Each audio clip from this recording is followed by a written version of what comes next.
Chapter 310. Western king cobras were incomparably ferocious. Leaving them alive would only bring disaster. Lin Jin decided to try out the edict amulet technique he learned from old Taoist Wu Qian. There were many types of edict amulets, and their usage was profound. Overall, they were divided into the 5 elements. Among them, there was a powerful mountain subduing amulet. Lin Jin had done some research on this amulet. Wasn't this the perfect opportunity to test out the power of this amulet? At this thought, Lin Jin took out a mountain god amulet he had written down during his cultivation and activated it with his Dharma body. Then, he tossed it at the Western king cobra. Mountain condensation. In an instant, countless rocks were sucked into the amulet, shocking everyone who saw it. In just a few breaths, the amulet had absorbed countless rocks and soil of different sizes, making it look like a small mountain. The Western king cobra was considered large, but compared to this small mountain, it was much smaller. It was like comparing a house to a person. Suppress. Lin Jin shouted the edict. Since he had Xiao Hua's Dharma body, his words were the law. A stream of light surged from the condensed mountain before it came crashing down. In the blink of an eye, the Western king cobra was pinned beneath it. Had it been a regular beast, it would have been crushed to death. Even if it didn't die, it would be suppressed by the powerful mana. It might even die of old age without being able to escape. This edict mountain god mantra was so powerful that it was unprecedented. Even if old Taoist Wu Qian was here, he would be shocked. Even his master didn't have this much power when casting it. Perhaps only someone at the same level as his progenitor could do it. Lin Jin was only able to do this because he had a Dharma body to cast the edict. Otherwise, he wouldn't even be able to exert 20% of his current power. Even Lin Jin was startled by this move. This is more like the 5 elements mountain that Buddha used to suppress Sun Wukong. Interesting. Lin Jin was secretly pleased. He could feel that the king snake of the western region that he had suppressed was not dead. It had to be said that the king snake of the western region had some skills. However, he was seriously injured and suppressed by the mountain god curse. It was almost impossible for the king snake of the western region to escape with his own strength. This was not a bad way to deal with a tyrannical beast. Not far away, a mountain appeared out of thin air. The mountain wasn't tall, but it was at least 200 feet tall. It wasn't wide either. However, how many people in the world could create a mountain out of thin air with the divine ability to do so? Even Lin Jin was shocked, let alone Zhuo Wentong and the others. By now, even Zhuo Wentong, who was the closest to Lin Jin, dared not speak up. He had already overestimated Lin Jin, but Lin Jin's prowess today had refreshed his perception of him time and again. Now, Zhuo Wentong finally understood why His Majesty had granted Lin Jin a special promotion. Perhaps it wasn't just to rope him in, but also out of fear. In any case, Zhuo Wentong had just personally witnessed a huge mountain descend and directly press down on the gigantic Western region king cobra. This scene was too shocking, too unbelievable. Zhuo Wentong's head was still buzzing, and there was only one thought in his mind. This had already exceeded the limits of human strength. What do you mean he's not a celestial master? I think you are. However, Zhuo Wentong didn't dare to say this to Lin Jin. He didn't even dare to call Lin Jin Brother Lin anymore. Even a straightforward person like Tilly was completely subdued. Her eyes were filled with fear. After all, she had never seen anyone hover a mountain in the air and smash it down on their heads. Hence, no one made a sound. Everyone was still immersed in the shock, unable to extricate themselves. Lin Jin let out a long sigh. The yin-yang mountain god mantra relied on the edict and the Dharma body's power. His own spirit energy hadn't been depleted by much. Suddenly, Lin Jin felt Xiao Hua's Dharma body on his arm tremble as if an invisible force was suppressing it. A sense of danger struck. Just a second ago, Lin Jin was still rejoicing at the might of the edict's ability to conjure a mountain from distance. Who knew that in the next second, he would feel immense danger. He immediately sat down cross-legged, ignoring everyone else. After closing his eyes, Lin Jin used his psyche to observe the world. Even Lin Jin was drenched in cold sweat. Lin Jin was using Xiao Hua's Dharma body to observe the world. It should have been the same as what he saw, but now the world had changed color. From Xiao Hua's perspective, the ground looked like a living hell. It was dark and overflowing with blood. But that wasn't the most frightening part. The real pressure was coming from the sky. Up in the sky, Lin Jin could see layers upon layers of clouds. The color of the clouds varied from dark to light, reaching up to the ninth heaven. Above the ninth heaven, there seemed to be pavilions and cranes flying. It was also as if there was a majestic palace that spanned thousands of feet in size, spanning across the sky. Suddenly, a thunderous bestial roar came from the palace, reverberating through the air. Lin Jin immediately felt Xiao Hua's Dharma body showing signs of crumbling. Lin Jin was so frightened that he quickly used his skills to maintain Xiao Hua's Dharma body. He couldn't see or hear this strange phenomenon. This was what Lin Jin was thinking. Due to the urgency of the situation, Lin Jin didn't dare to think too much. However, he had a feeling that this sudden danger had something to do with him using the Divine Mountain God mantra to suppress the Western King Cobra. Lin Jin didn't know the specifics, but his top priority now was to protect Xiao Hua's Dharma body. Gritting his teeth, Lin Jin used his blood contract to sustain Xiao Hua's Dharma body. However, even with Lin Jin's strength, he couldn't hold on for more than 10 breaths. Left with no choice, Lin Jin opened the visitation hall's door and borrowed the museum's aura to barely hold on. The others didn't know what was going on, but due to Lin Jin's earlier display, they didn't dare to disturb him. They could only watch as Lin Jin sat down cross-legged. What happened? Finally, Tilly couldn't hold it in any longer and asked in a small voice. No one knew. Chu Wenji held on his Wentong's arm tightly, looking worried. As someone who had seen the world, Zhuo Wentong patted Chu Wenji's back and comforted her softly. Chief Lin might be having an epiphany, so let's not disturb him. Let's just watch from the side. Despite Zhuo Wentong's words, he was actually a little anxious. Of course, his anxiety had nothing to do with anyone else. It was because of Chu Wenji. He and Chu Wenji had long fallen in love with each other. It wouldn't be an exaggeration to say that they were lovers. However, due to Chu Wenji's identity, even Zhuo Wentong couldn't stay with her. After all, Chu Wenji belonged to Grace Pavilion. Even City Lord Bai Zhenkong was only a minor shareholder of Grace Pavilion. Zhuo Wentong didn't even mention this to Bai Zhenkong, because Zhuo Wentong knew it wouldn't matter even if he did. Chapter 3:11. Zhuo Wentong knew that although Bai Zhenkong valued him as the City Lord Manor's steward, the man would never offend Grace Pavilion for Zhuo Wentong's sake. Moreover, if he did, he would be at a disadvantage. Zhuo Wentong was an experienced man, so he wasn't that foolish. But today, while it seemed like a crisis, there was an opportunity hidden amidst the crisis. And that was the brilliant plan he had just come up with. Beat them at their own game. Using the abduction of Tilly and Chu Wenji, he could free Chu Wenji from Grace Pavilion's control. Once this idea popped up, he couldn't suppress it. To Zhuo Wentong, this was a once-in-a-lifetime opportunity. He knew that if he missed this chance, he might never get another one. This time, the enemy had a name. With Grace Pavilion's methods, it wouldn't be a problem for them to track down King Yin of Grassy Continent's westward country. If King Yin was the one who abducted Tilly and Chu Wenji, Grace Pavilion would definitely be enraged. But more likely, they would try to keep the peace. After all, westward country was a premium country to begin with. Even if King Cheng was the weakest among the 13 kings of westward country, he was still a king among nations.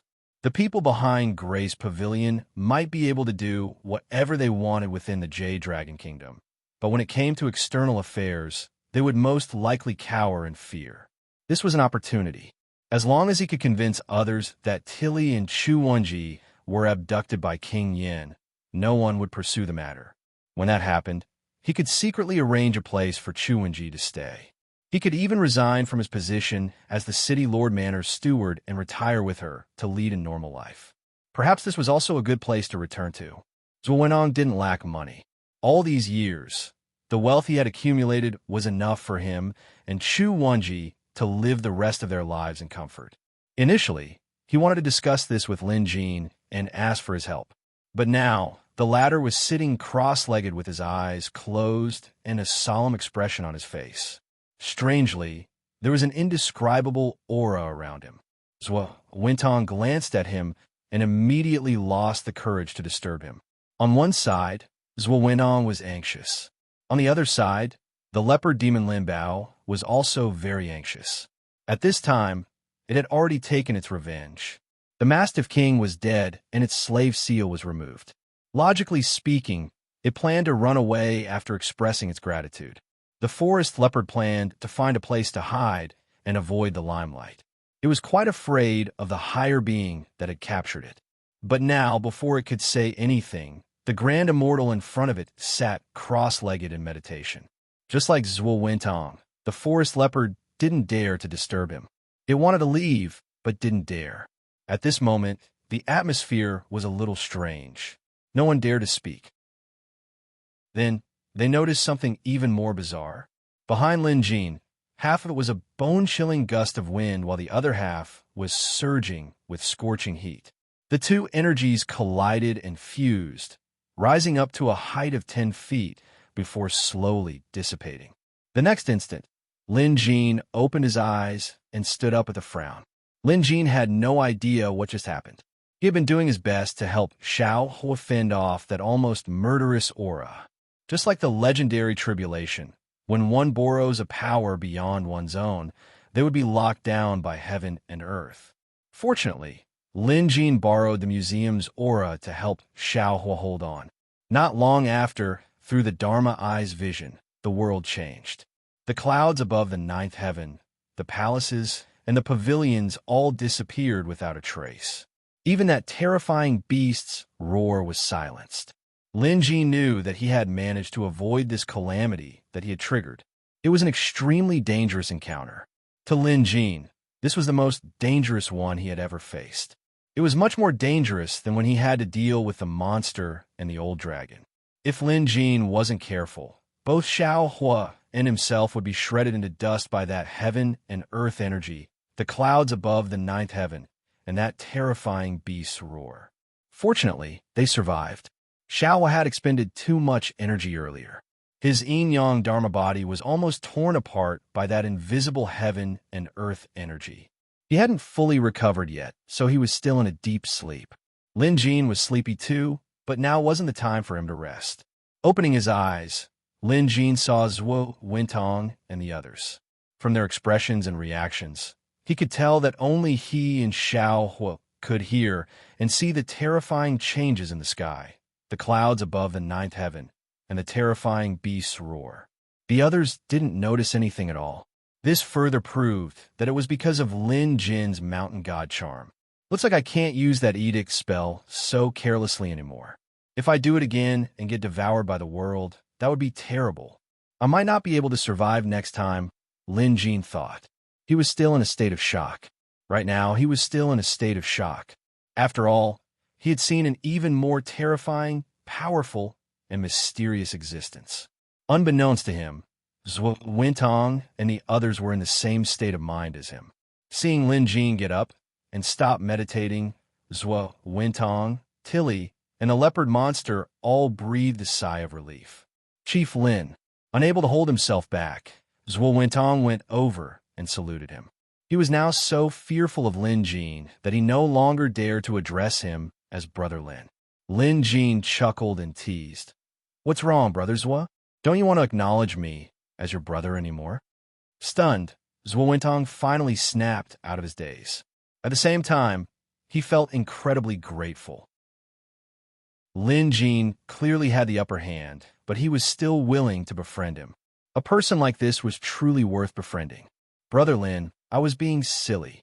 At this time, Zhuo Wintong had also stabilized his state of mind. He did not hide anything and directly expressed his thoughts and plans. "Anyway, I'm not afraid of you laughing at me.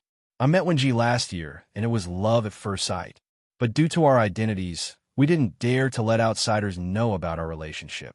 Now that this is a once-in-a-lifetime opportunity, I'm not asking for anything else but for you to keep this a secret from me, Brother Lin. Zhuo Wentong bowed and said, everyone here, including the leopard monster, must keep this a secret. Otherwise, if Zhuo Wentong knew about it, he would suffer a terrible fate. Even Bai Junkong wouldn't be able to protect him. It would be best if they could get rid of this leopard monster. However, Zhuo Wentong didn't have the ability to do so, and Lin Jin wouldn't do it either.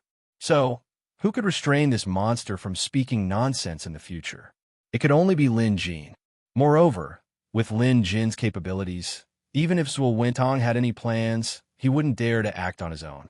Even if it was his own business, he had to discuss it with Lin Jin first. Lin Jin only found out about this later. It was probably when Lin Bao kidnapped the two girls that Zhuo Wentong gave chase without a second thought. The aura Lin Bao exuded back then was so terrifying that even Grace Pavilion's own fighters didn't dare to give chase. After all, a moment of carelessness could cost them their lives. There must be a reason why someone of Zhuo Wentong's status would risk his life to chase after Lin Bao. Now, Lin Jin knew the inside story. He obviously wouldn't object. Chapter 312. Lin Jin nodded. After Lin Jin nodded, Zhuo Wentong's heart finally calmed down. He knew that time was of the essence, and there was one more thing he had to do. Zhuo Wentong leaped up and dashed off in a certain direction. He was going to silence them. Obviously, he was going to kill King Yan's two bodyguards. These two people were previously restrained by Lin Jin's silver needles. However, in order to save Xiao Hua, Lin Jin withdrew his spiritual energy. Moreover, these two people also had some tricks up their sleeves. They actually broke free from the numbness of the acupoint being pricked. Just now, they supported each other and sneaked away. However, they were severely injured, so they wouldn't be able to get far in a short amount of time. Moreover, Zhuo Wentong had left some traces of his aura on them. And so, Zhuo Wentong returned after a short while. There was a smell of blood on his body. Needless to say, the two subordinates of Prince Cheng were also dead. Moreover, with Zhuo Wentong's experience in doing things, the corpses of the two people should have been cleaned up without leaving any trace. As for King Yan's corpse, it didn't need to be disposed of either. It was buried under the mountain together with the Western King Cobra, and was probably reduced to a pulp by now. Hence, the only ones who knew what was going on were the few who were present. Lin Jin was obviously trustworthy, not to mention Chu Wenji. The only one left was Tilly. However, according to Chu Wenji, although Tilly hadn't known her for long, they were as close as sisters. Moreover, Tilly had escaped from Westward Country, so she should be able to keep this a secret. With that, Zhuo Wentong was relieved. Just then, the cry of an eagle could be heard from afar. Zhuo Wentong's expression changed as he knew that Maple City's experts had caught up. Oh no, how did they get here so quickly? Zhuo Wentong's limbs turned cold. He knew that the one overseeing Grace Pavilion was an expert on par with him, perhaps even stronger. His name was Zheng Yuan. This man usually kept a low profile, but his strength was impressive. Not only did he have a rank 3 pet beast, but his pet beast was also a rare species. Some claimed it to be the strongest among rank 3 beasts. Aside from that, because he had Grace Pavilion as his backing, Zheng Yuan was able to mobilize quite a bit of power. Grace Pavilion had a group of experts who were usually scattered around the city, enjoying their lives. Now that Grace Pavilion was in trouble, they naturally had to lend a hand. As for eagles, would a place like the Grace Pavilion lack them? Zhuo Wentong knew that it was too late to hide Chu Wenji and Tilly now. With the eagle's speed, it would only take 2 or 3 breaths for the other party to see the situation here. How could anyone hide in a place like this? It's all for naught. Zhuo Wentong knew that when Zheng Yuan and company arrived, Chu Wenji and Tilly would definitely be taken back. Later on, ignoring Tilly, Chu Wenji would definitely stay in Grace Brothel and become a money tree. This was her destiny. Could he change her fate? It was very difficult. After losing this opportunity, how could he, Zhuo Wentong, compete with the power behind Grace Pavilion? Not to mention him, even the city lord by Zhenkong did not have the courage to do so. At this moment, Zhuo Wentong only felt that he was useless. He gritted his teeth and looked at Chu Wenji with bloodshot eyes. On the other side, Chu Wenji also had a miserable expression, but she knew that Zhuo Wenong was in a difficult position, so she didn't say anything. She just smiled faintly, with a trace of helplessness and sadness in her smile. How could Zhuo Wenong not know what Chu Wenji was thinking? He really wanted to silence everyone and kill Zheng Yuan and the others so that he could be with Chu Wenji again. However, Zhuo Wentong's rationality told him that even if he succeeded, he wouldn't be able to keep his secret.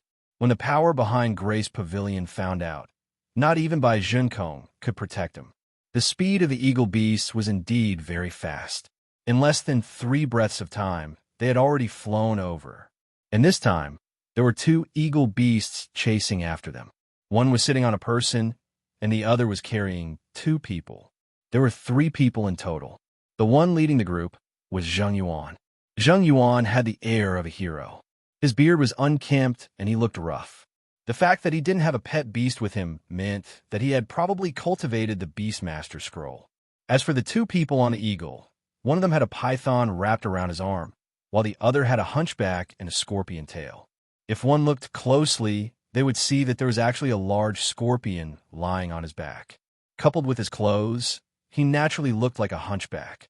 Both of them were uglier than the other, and their clothes were weirder than the other. However, these 2 people gave off a dangerous vibe. Zhuo Wenong obviously knew who they were. They were experts on the Villainous Experts leaderboard and were employed by Grace Pavilion.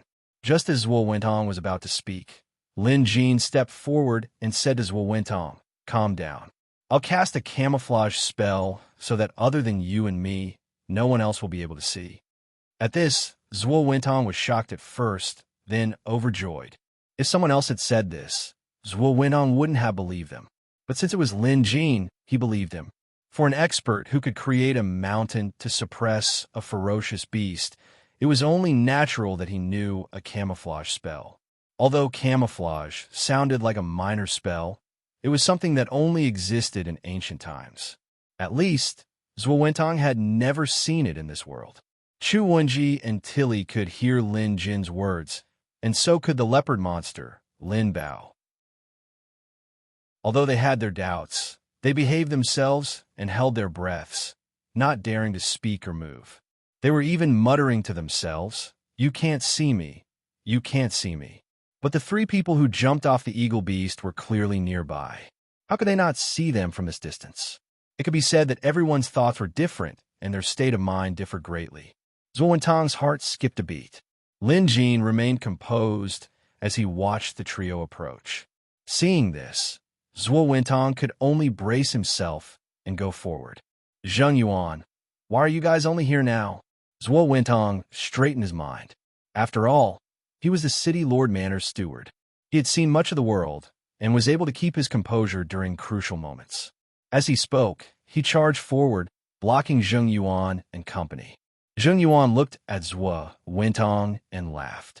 "Steward Zhuo, we rushed here immediately after hearing that something had happened. I heard that Miss Chu and a newcomer from the western region had been kidnapped. We chased them all the way here, so please tell us the truth, Steward Zhuo." His words were polite, but it was obvious that Zheng Yuan wasn't an easy opponent. Despite his sloppy appearance, his eyes were sharp and he wasn't easy to fool. As the man spoke, he turned to Lin Jin. Zheng Yuan obviously knew who Zhuo Wenong was. He was the city Lord Manor's steward, but he didn't know who this person was. As an expert himself, Zheng Yuan's instincts told him that this person wasn't as simple as he seemed. Lin Jin smiled without saying a word. Since he didn't know the man, there was no need for him to talk. Chapter 313. Zhuo Wentong explained the situation. Of course, the first half of what he said was true, but the latter half was complete nonsense. Still, Zhuo Wentong's nonsense could stand up to scrutiny. For example, he said that he chased after the monster and fought it out with a monster's slave. In the end, he was almost defeated. Fortunately, a friend came to his aid.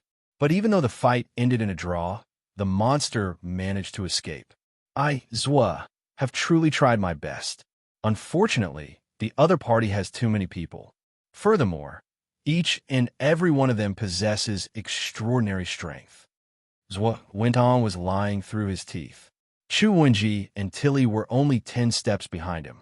Beside them was the dumbfounded spore monster forest leopard. The three of them didn't even dare to say a word as they watched Zhuo Wentang's performance. Even stewards couldn't handle them. Zheng Yuan frowned. It was obvious that he didn't believe Lin Jin. Just then, one of the two strange men behind Zheng Yuan stared at Lin Jin and asked, "Who is this?" The man had a python wrapped around his arm. He had a fierce expression, a bald forehead, and a small braid on the back of his head. Zheng Yuan had been wanting to ask this question for a long time. Now that his companion had asked, it was for the best. Zhuo Wentang scoffed. "This is Chief Lin of Maple City's Beast Appraisal Association. Today, I invited Chief Lin to Grace Pavilion for a drink, but we ended up encountering this incident. And it was Chief Lin who helped me earlier." "Chief Lin? I've heard of you before. So you're Chief Lin. I heard that you defeated the Friar Association's Yang Jia a few days ago and even got promoted to a rank 3 beast appraiser. It's an honor to meet you today." Zheng Yuan was suddenly enlightened. These words sounded a little fake. Fortunately, Lin Jin didn't mind. Meanwhile, Zhuo Wentang was secretly delighted. He realized that Zheng Yuan and the other two really couldn't see Chu Wenji and the others who were about 10 steps away. This was amazing. Naturally, he didn't mind Zheng Yuan's tone. He knew that Zheng Yuan had an eccentric temper. Sometimes, he wouldn't even show the city lord any respect, let alone a steward like him. Zhuo Wentang couldn't help it. They were from Grace Pavilion, and Zhuo Wentang didn't want to provoke them if possible. Compared to this, Zhuo Wentang was now even more impressed by Lin Jin's skills. They were so close, but the three of them just couldn't see them. Ox. This was too awesome. Zhuo Wentang realized that his biggest game today was probably getting to know someone like Lin Jin. After learning of Zhuo Wentang's identity, Zheng Yuan and the others didn't mind anymore. They asked Zhuo Wentang for more details. Speaking of which, Zheng Yuan was quite impressive. He immediately learned from the clues at the scene that the people who kidnapped Chu Wenji and Tilly were probably from the grassy continent, and they were very powerful. They can't have gone far. Even if they did, they can't outrun the eagle. Let's chase after them. Zheng Yuan said to his two companions before cupping his hands at Zhuo Wentang and Lin Jin. "Gentlemen, we should have had a chat when we met, but I still have work to do, so I'll take my leave. I'll pay you a visit another day." Zhuo Wentang also cupped his hands, but did not say anything else. And at that moment, Zheng Yuan was suddenly taken aback. Everyone tensed up because Zheng Yuan was looking in the direction of the mountain. Strange, Zheng Yuan said at that moment. "Why do I remember that there aren't any mountains here?" Patting himself on the head, Zheng Yuan shook his head. "Perhaps I've remembered wrongly." After he finished speaking, he did not delay any further.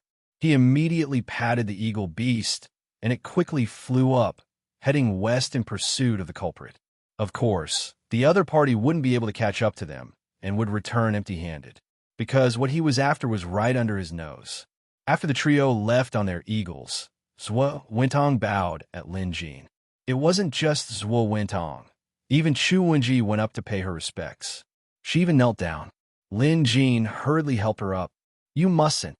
It was Zhuo Wentang who spoke. Surprisingly, Zhuo Wentang also knelt down. This time, Lin Jin hurriedly helped them up.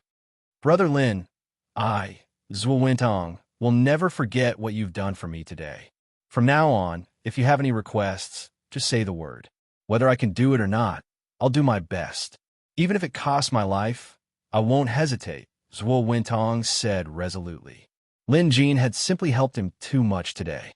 If it weren't for Lin Jin, Chu Wenji wouldn't have been able to escape her misery. And no matter how capable Zhuo Wentang was, he wouldn't have been able to rescue his lover from Grace Pavilion. And now he had succeeded. Now, he just needed to make some arrangements, and Chu Wenji would be able to disguise herself. Then, he would be able to escape unscathed without arousing any suspicion. Of course, he couldn't leave for the time being.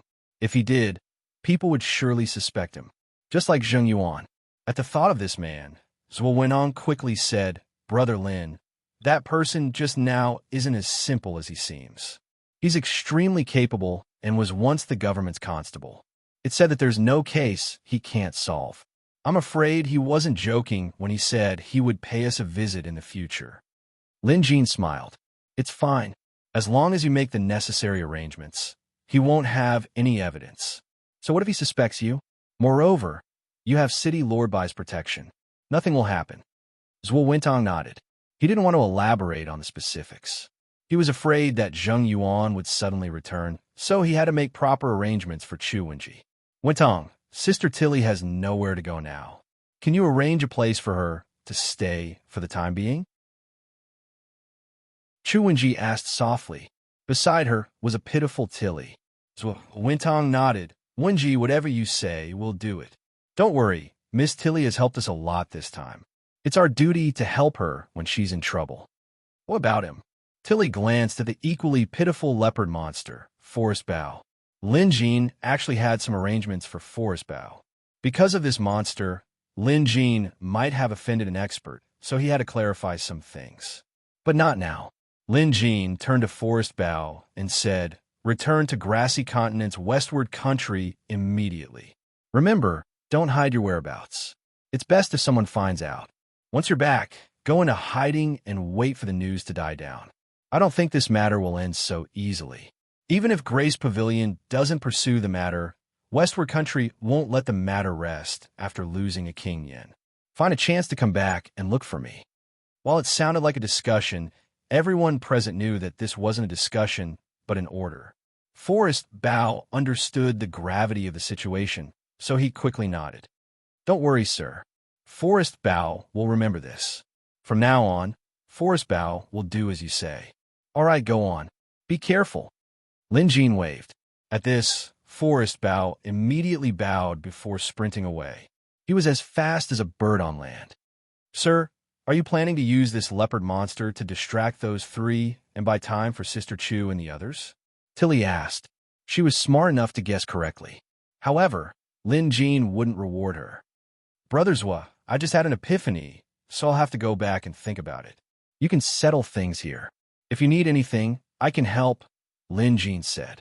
Zhuo Wenong didn't have time to ask for Lin Jin's help. Lin Jin had already helped him so much today that he couldn't repay him for the rest of his life. Brother Lin, hurry back.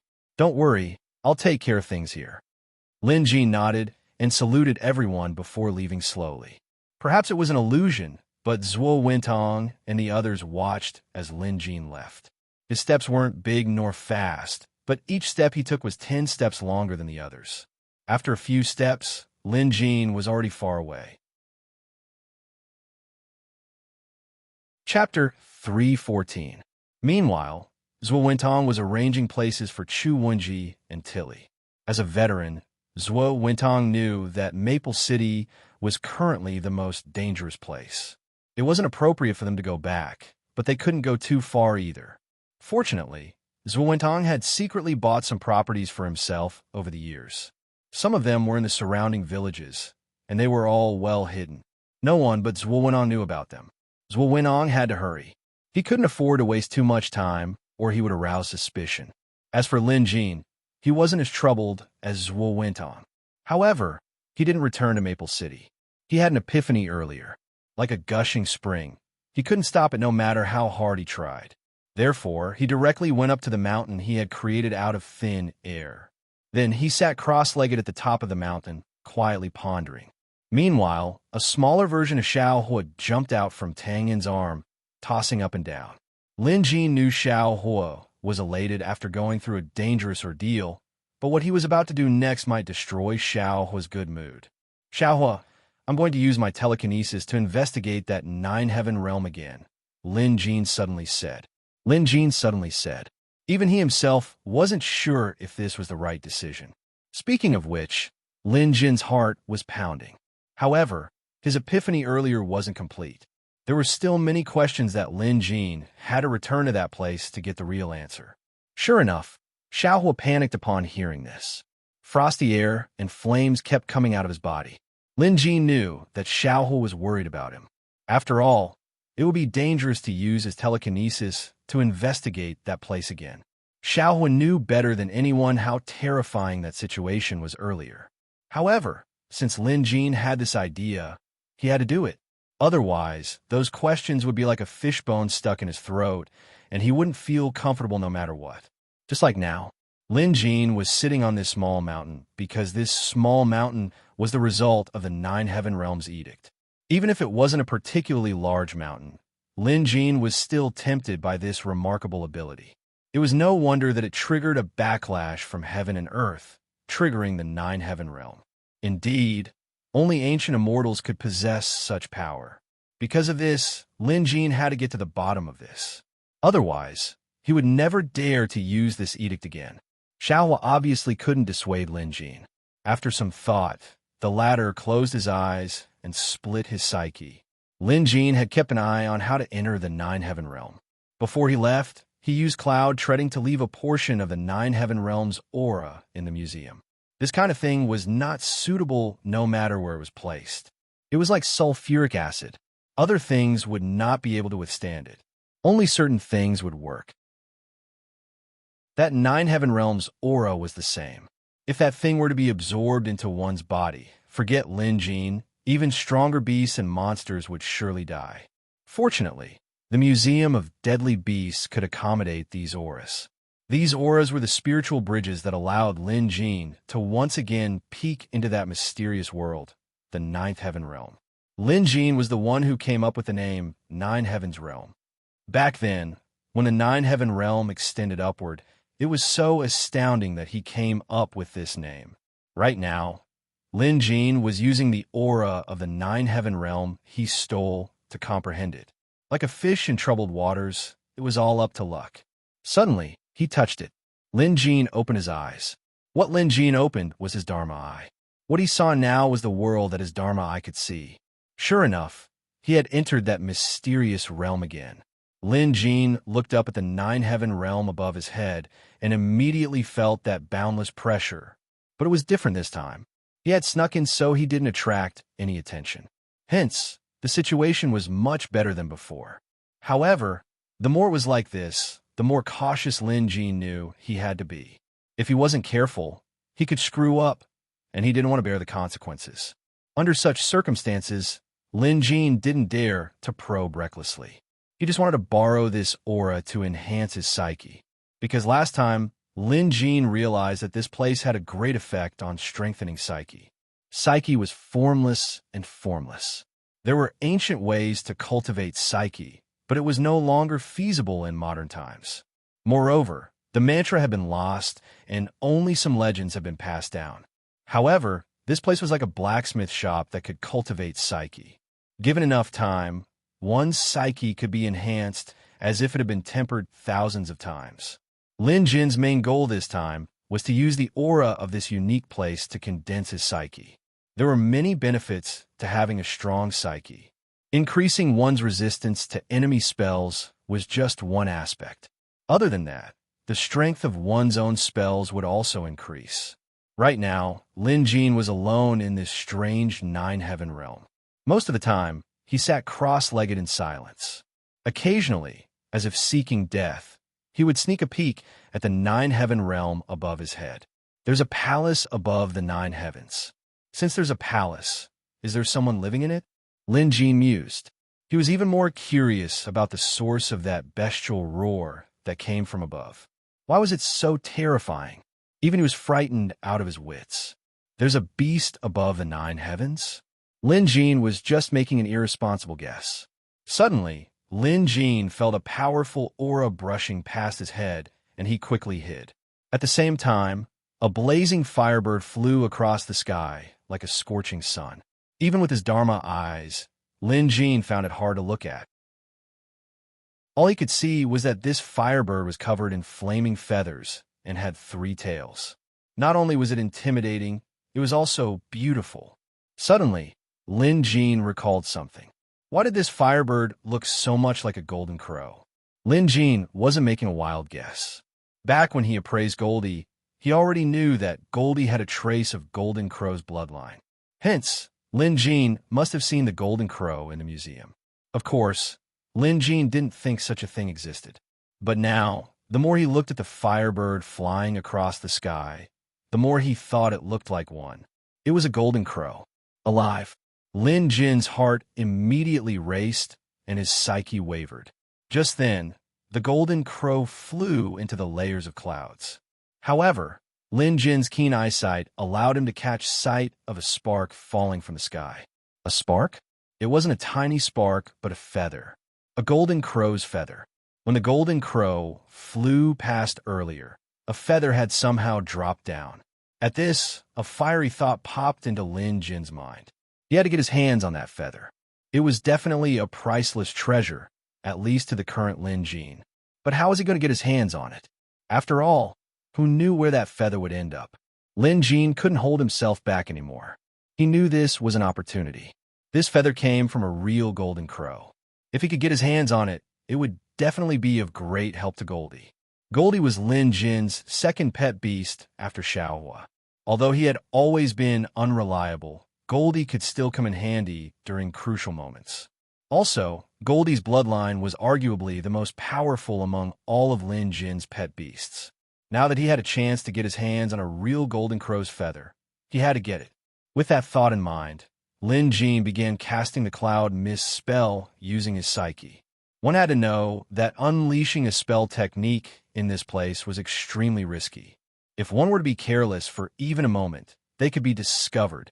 If that were to happen, they would have to suffer another terrifying pressure from heaven and earth. However, Lin Jin had a trump card. Last time, he only managed to escape thanks to the museum's power. It would be the same this time. Either way, Lin Jin had to get his hands on that feather. As for taking a step further, Lin Jin did consider capturing the golden crow alive, plucking its feathers, or even extracting some of its blood. But this idea was only a mere thought. For example, the golden crow that flew by just now. The energy it exuded was definitely stronger than any pet beast or monster Lin Jin had encountered so far. As for how strong it was, Lin Jin couldn't say. But he was certain that he was no match for it. Since that was the case, he couldn't act recklessly. Under the effect of the cloud mist spell, Lin Jin pushed his psyche to its limits. In the sky, a cloud of mist coalesced into a bird. It flapped its wings, trying to bite the feather.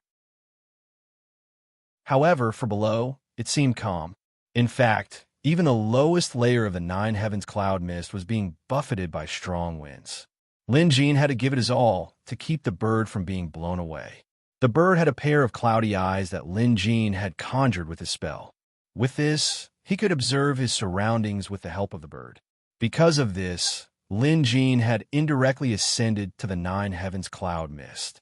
Although he was only at the lowest layer from this distance, he could tell that the nine heavens cloud mist lived up to its name. The clouds were so huge that the layers seemed to be separated by a world. Lin Jin could actually see mountains at the lowest layer of the mist. They were majestic, and he could even vaguely see traces of strange beasts. Roar! A strange cry was heard. Using his Dharma eyes, Lin Jin saw a four-clawed dragon with an emerald green body flying toward him. It was a rare sight to see a dragon of such size. The aura it exuded could easily overwhelm the old dragon Lin Jin had encountered before. But that wasn't the scariest part. This four-clawed dragon was being chased by another pet beast. This pet beast was even larger, resembling a monstrous catfish. On its head was 100 feet long, and its overall length was probably more than 300 feet. In the next instant, the monstrous catfish opened its jaws and bit down on the fleeing four-clawed dragon, swallowing it whole. Blood splattered everywhere, creating a gory scene. Chapter 315. Even with the Dharma eye, this bloody scene was still shocking. Through the cloudbird's eyes, Lin Jin could clearly see that after the catfish had its fill of the four-clawed dragon, it was staring at him with its 2 rows of eyes of at least 12 different sizes. No, it was looking at the bird Lin Jin had conjured with his spell. Compared to the catfish, the little bird was like a shrimp compared to a whale of the divine sea. Perhaps the catfish thought that the bird wasn't even enough to fill the gaps between its teeth, so it merely glanced at it before swimming away with its massive body, disappearing into the first layer of clouds. However, Lin Jin broke out in cold sweat at that single glance. However, It was then that Lin Jin realized that the cloud bird he had conjured was stained with a drop of blood. It belonged to the four-clawed dragon he had just eaten. It must have splattered here. With a thought, Lin Jin activated his spell and used his Dharma Cloud eye to imprison the drop of blood. Then, he continued chasing after the golden crow's feather. Fortunately, hard work paid off. Lin Jin controlled the cloud bird to fly over quickly. After a few twists and turns, it finally caught the golden crow's feather in its beak. Even though it was a bird conjured with a spell, Lin Jin could still feel the golden crow's feathers' scorching heat. That was spirit energy of extreme yang, something that couldn't be found in the mortal world. Lin Jin was in a great mood and was about to summon the bird back when he realized something was off. He realized that the cloud bird couldn't fly down at all. Below the first layer of clouds, there seemed to be an invisible barrier that blocked off the path. No matter how the bird tried to fly down, it would be blocked by something of the five elements, preventing it from descending any further. It was as if Lin Jin's current location and the nine-heaven realm were two different worlds. He could only see, but not touch. That wasn't right.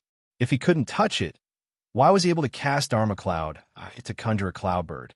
Lin Jin steadied his mind. After all, if he panicked and the cloud bird disintegrated, both the four-clawed dragon's blood and the golden crow's feather would be lost. His chopsticks had already touched the meat, so Lin Jin couldn't just toss it back into the pot. Lin Jin began to ponder. The nine-heaven mysterious realm was obviously another world. It was a kind of heavenly power. At least, it was different from a mortal world that Lin Jin was currently in. The reason why he was able to see it was because he had borrowed Xiao Hua's Dharmakaya to cast the Edict Mountain God mantra, which had attracted the attention of the profound world of the nine heavens.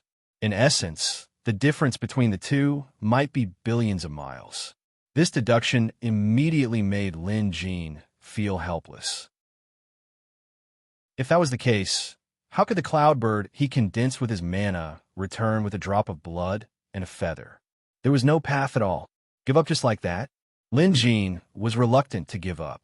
While he was able to peek into the nine-heaven world this time, he might not be able to do so again. Opportunities like this were scarce every time they were used. Lin Jin's mind was racing as he tried to come up with a countermeasure. It was impossible to fly by force. The current him was like looking at the moon in the water. It seemed like the moon and the stars were in the water, but it was impossible to fish out something from the sky from the water. Unless a bridge was opened, then the cloud bird would naturally be able to fly back. But the problem was, how was he going to open that bridge?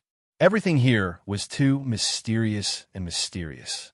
No matter how hard Lin Jin racked his brains, he couldn't come up with a solution. On the other side, maintaining the cloud and mist birds also required magic power. Even with Xiao Hua's Dharmakaya, if he couldn't get the bird out of the nine-heaven world, his mana would be depleted. When that happened, he would be left with nothing. Even with Lin Jin's calm state of mind, he was getting anxious. Forget the four-clawed dragon's blood. The golden crow's feather alone was an item that could only be found by chance. No one would be willing to lose it just like that. Lin Jin tried his best to calm himself down.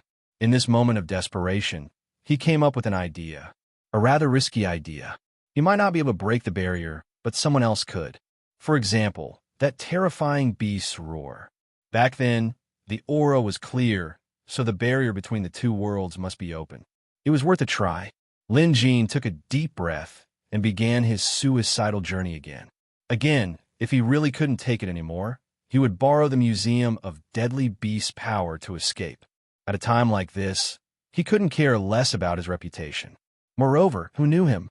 At this, Lin Jin no longer hid his intentions. He stood up and bellowed at the nine heavens world. This roar wasn't as simple as it sounded. It was imbued with the sword intent he learned from the Divine Path sword scroll. Lin Jin didn't know if this method would work, but it was the most threatening move he could muster. The sword intent soared into the sky, and sure enough, it startled the nine heaven world. The initially calm, celestial realm instantly changed. Just like before, a domineering aura came crashing down, almost forcing Lin Jin to the ground. It's done. Lin Jin gritted his teeth and endured it. His psyche maintained the cloudbird, allowing it to hide in a corner and wait for an opportunity to strike. There was a ripping sound. Lin Jin's clothes were shredded under the immense pressure. At the same time, on a small path not too far away from where Lin Jin was, a carriage and a group of people were hurrying along under the cover of the night. Upon closer inspection, the word escort was written on the carriage. This was an escort agency transporting goods. Usually, escort agencies would transport goods during the day. It was rare for them to travel at night, but there were exceptions. For example, if the client's request was too close, the escort would have to travel day and night in a hurry. Another reason was because the goods they were transporting were too valuable. This escort team had to take care of both. Time was tight, and the goods they were transporting were too valuable. The goods they were transporting were a birthday gift from the richest man in Reed City to a certain high-ranking official in the royal capital. Reed City was the most remote city in the Jade Dragon Kingdom. It was 4 cities away from the royal capital. Even if they traveled day and night, it would still take 5 days and 4 nights. Fortunately, this group of escorts had horses and carriages, so they could take turns to rest. Otherwise, while the beasts might be able to take it, the humans wouldn't be able to take it. Masters, we've reached Maple City's territory. We'll reach the royal capital in 2 days at the latest.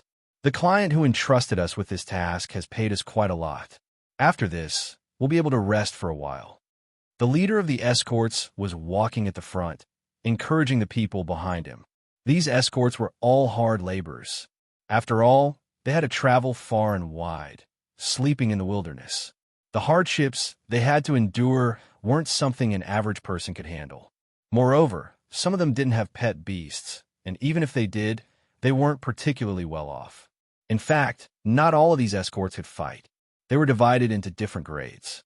There were bodyguards who provided physical strength, while there were bodyguards who were responsible for safety and fighting with enemies. Most of the people in this group were bodyguards.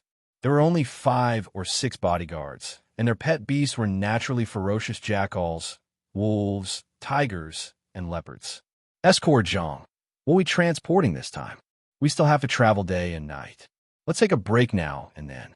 We've been exhausted for the past few days, one of the bodyguards suddenly said. The leader smiled. It's an escort agency's rule that we don't ask about the goods. To be honest, I'm not too sure either.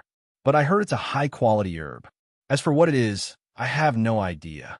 Herb? What kind of herb was worth 500 taels of silver? The bodyguards wondered, but they didn't really care what the goods were. All they needed was the money. But they were truly exhausted, especially on the mountain roads. Just relying on the pet beasts to pull the carriages wasn't enough. Sometimes, they had to help push the carriages as well. Moreover, the mountain roads were difficult to traverse with alternating warm and cold temperatures. At times, they would sweat profusely, while at other times, they would shiver from the cold when the wind blew. Perhaps noticing that the elderly escorts were truly exhausted, the leader, Escort Zhang, gave it some thought and said, "We've been traveling day and night for the past 2 days without any delays. It's not a big deal to take a break now.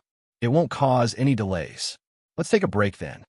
The group was overjoyed and immediately rested at the fork in the road ahead. After resting, some drank water, some ate biscuits, and some took advantage of this precious time to take a nap. After all, every moment they could take was a moment to rest. Someone was chatting. "Escort Zhang, do you take this road often?"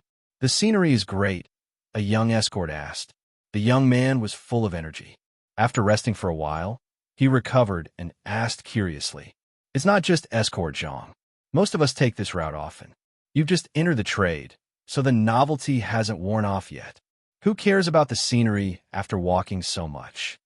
An old escort beside him took a sip of water and wiped the beads of sweat off his forehead. "Escort Zhang isn't the only one." "Haha, you can't put it that way. Let's talk about this place. It's called the Three-Lee Slope. If you look ahead, you'll see when did a mountain appear?" Escort Zhang frowned as he stared ahead. Chapter 316. Escort Zhang had a look of self-doubt on his face. Just like what the others had said, they were in the escort business and were very familiar with the roads. At the very least, they knew the landmarks along the way by heart. Take the 3-mile slope, for example. It was a very iconic place. If they were to take this route, they would have to pass through it. In the past decade or so, Escorjong had passed by the 3-mile slope more than 20 times. He was very familiar with the area. It wasn't like his backyard, but he could tell if there was a mountain or not. Especially when there was a mountain in a place where there was originally no mountain, it was even more obvious at a glance.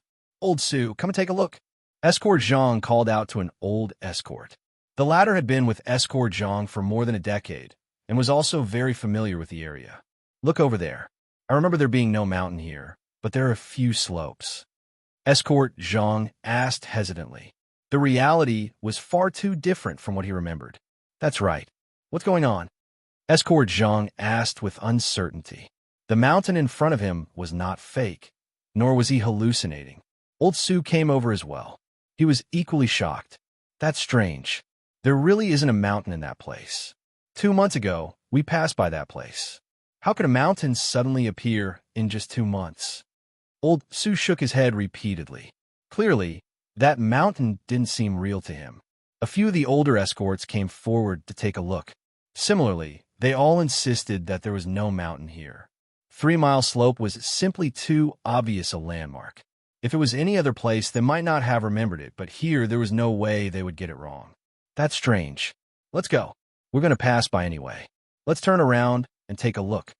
Escorjong and the others found it unbelievable.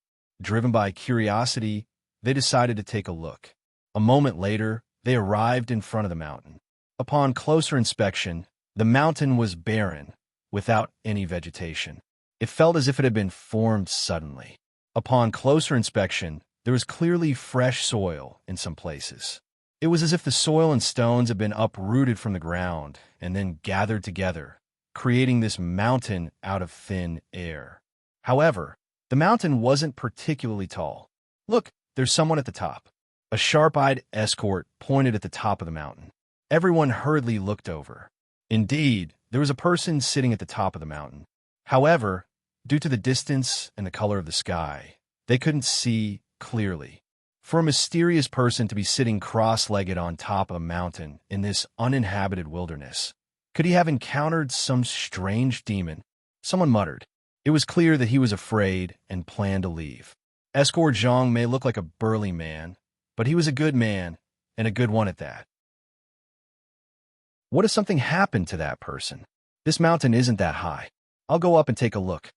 Escorjong was worried that something might happen to the person up there, and he was also curious. The other escorts tried to dissuade him. However, despite his age, Escorjong's martial arts skills hadn't deteriorated. Moreover, he had the most powerful pet beast in his team, a broken-tail mountain lion. This mountain lion wasn't very big. It was only slightly bigger than some dogs. Its tail had been cut off a long time ago due to fighting. Apart from that, there were many scars on its body. It was obvious that this mountain lion was very experienced in battle. Just like Escorjong, he was a true veteran of the martial world, a veteran warrior. At Escorjong's call, the mountain lion immediately followed him silently. There was no path on this mountain, but it was possible to climb up using the protruding rocks. The moonlight is exceptionally bright today, Escorjong mumbled to himself as he looked up at the starry sky. He didn't feel anything, but his mountain lion suddenly let out a low growl. "What's wrong?" Escorjong asked. He pressed down on the weapon hanging from his waist. Having spent so much time with his pet beast, their minds were connected. The mountain lion's actions could only mean that it sensed danger. In the past, this had been very accurate. But this time, the mountain lion couldn't make sense of it either. Its instincts told it that something was wrong with this mountain. It was as if there was something terrifying at the bottom of this mountain. Seeing that the mountain lion didn't follow up, Escorjong continued climbing. From this distance, he could now see the person at the top of the mountain. It was a young man with an imposing aura and was dressed in extraordinary attire. He was currently sitting cross-legged, his body bathed in a layer of moonlight. He didn't look like he was in danger, nor did he look like he was suffering from serious illness or someone who wanted to commit suicide by climbing to a high place. Escort Zhang breathed a sigh of relief. He didn't continue climbing. Since he knew that the person up there was fine, there was no point in him continuing. In the past decade or so, Escort Zhang had encountered many incidents along the way. There were also people who tried to commit suicide. When he was young, he once encountered someone who tried to jump into a river. However, he didn't have much experience back then and felt that he shouldn't meddle in other people's business, so he didn't do anything about it. Later on, they were resting along the river when they saw a corpse floating down from upstream. Upon closer inspection, it was the suicidal person. Obviously, the person had jumped into the river and was washed down. Escort Zhang could still vividly remember the corpse. He had several nightmares after that and even fell seriously ill because of it. Later on, Escort Zhang learned that one must not be weak, but one must be kind. One could be ruthless towards criminals, but that didn't mean they were evil. If one could do good, one should try their best to do so. Only then would one have a clear conscience. As the saying goes, one's heart cannot be at peace when one knocks on the door in the middle of the night. Escort Zhang was just like that. As long as someone needed help, he would lend a helping hand. Sometimes, others would even call him a fool or a nice guy. Seeing that the person on top of the mountain was fine, he stopped to rest for a while before preparing to go down. But at that moment, the situation suddenly changed. Escort Zhang could only hear the wind howling in his ears. He couldn't open his eyes for a moment as he heard the mountain lion roar in terror. This terrified Escort Zhang. He didn't know what was going on, but based on his instincts, he pulled out the long saber at his waist. In the next few breaths, Escort Zhang couldn't open his eyes, but he heard the most terrifying sound he had ever heard in his life. There was the howling of the wind and the terrifying roar of a beast. That roar was like a hand grabbing his heart. Escort Zhang almost fainted as his heart raced. Fortunately, this terrifying situation didn't last long. It came and went as suddenly as it did. It was only then that Escort Zhang opened his eyes. What surprised him was that even though there was such a loud gust of wind just now, there was no dust. It was quiet, as if nothing had happened. He turned to the person on top of the mountain and realized that the man had stood up without him noticing. He had opened his eyes and was looking at him. When their eyes met, Escort Zhang felt that the person on the mountaintop had clear eyes that were as deep as the ocean. Based on Escort Zhang's years of experience and observation of people, he could tell that the person before him was no ordinary person. Lin Jin spoke first. I was just sitting on this mountain peak in the middle of the night to calm myself down. I'm sorry for troubling you, master. Lin Jin's tone was gentle. However, those who knew him well knew that Lin Jin's calmness was all an act. Of course it was an act. Although this trip was extremely dangerous, he had finally gotten what he wanted. Of course he was excited. Moreover, the benefits he gained this time weren't limited to just a drop of blood and a feather. However, Lin Jin had paid a huge price as well. He was now heavily injured. It wasn't his physical body that was injured, but his psyche. Lin Jin's nose twitched as if he smelled something. He immediately flew down and landed among the escorts at the foot of the mountain in the blink of an eye. However, Lin Jin wasn't looking at the escorts. He was looking at the item on the carriage they were escorting. What a strong medicinal scent. Lin Jin's nose twitched as he took a deep breath. His psyche was severely damaged, and the medicinal scent on the carriage seemed to have the effect of nourishing his psyche. Lin Jin didn't have time to discuss with the others. He saluted the group and said, "Everyone, please lend me your herbs." Chapter 317.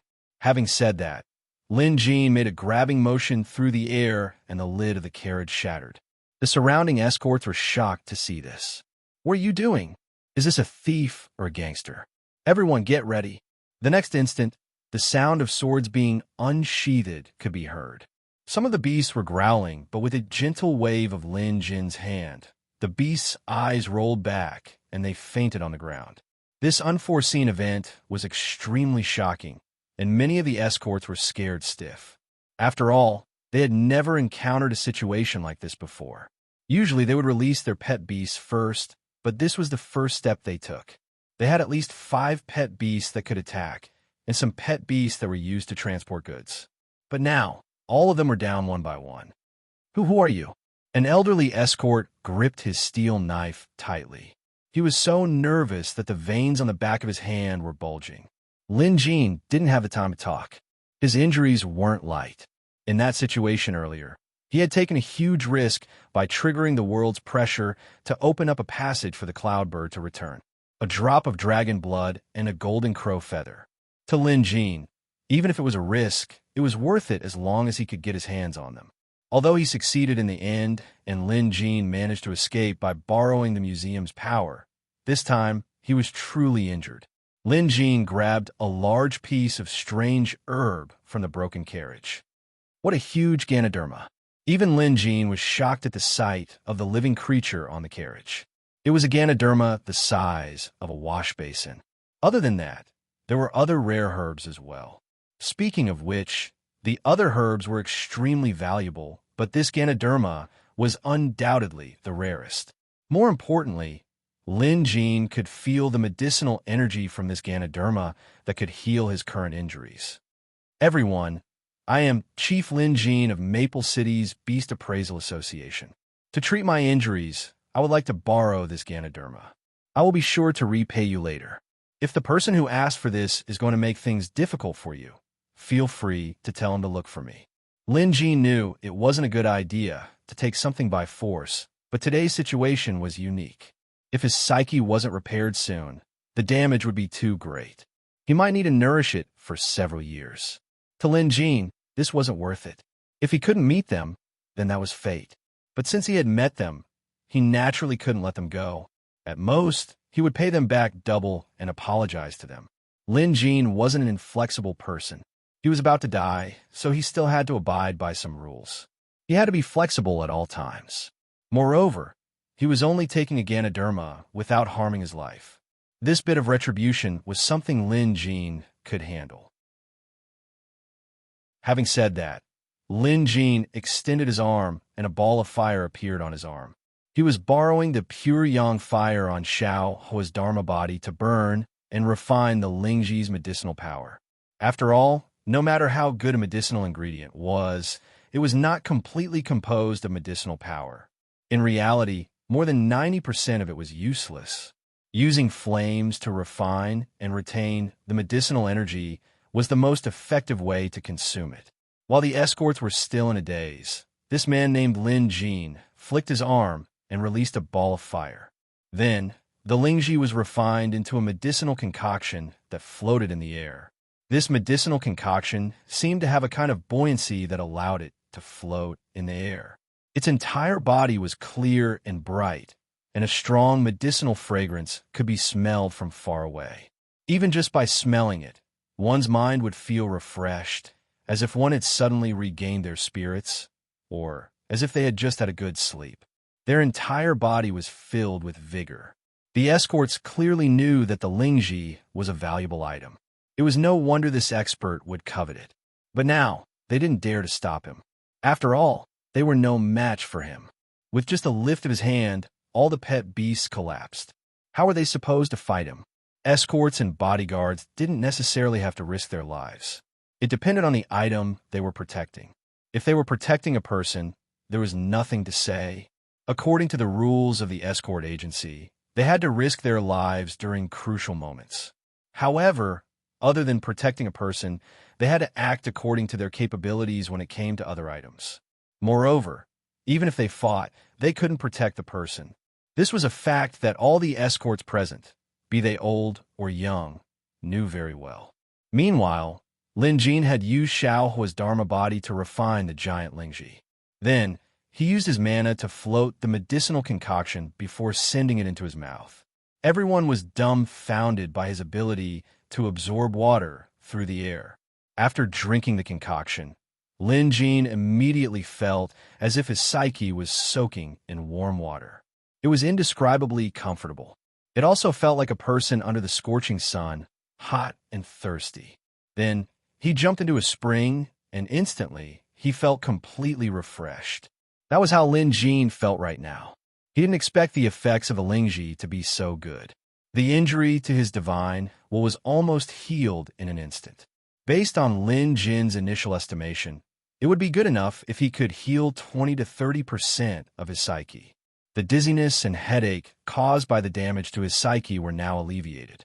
Taking a deep breath, Lin Jin slowly opened his eyes and looked at the frightened escorts around him. Looking at the damaged carriage, Lin Jin felt extremely guilty. He immediately saluted the escorts and apologized.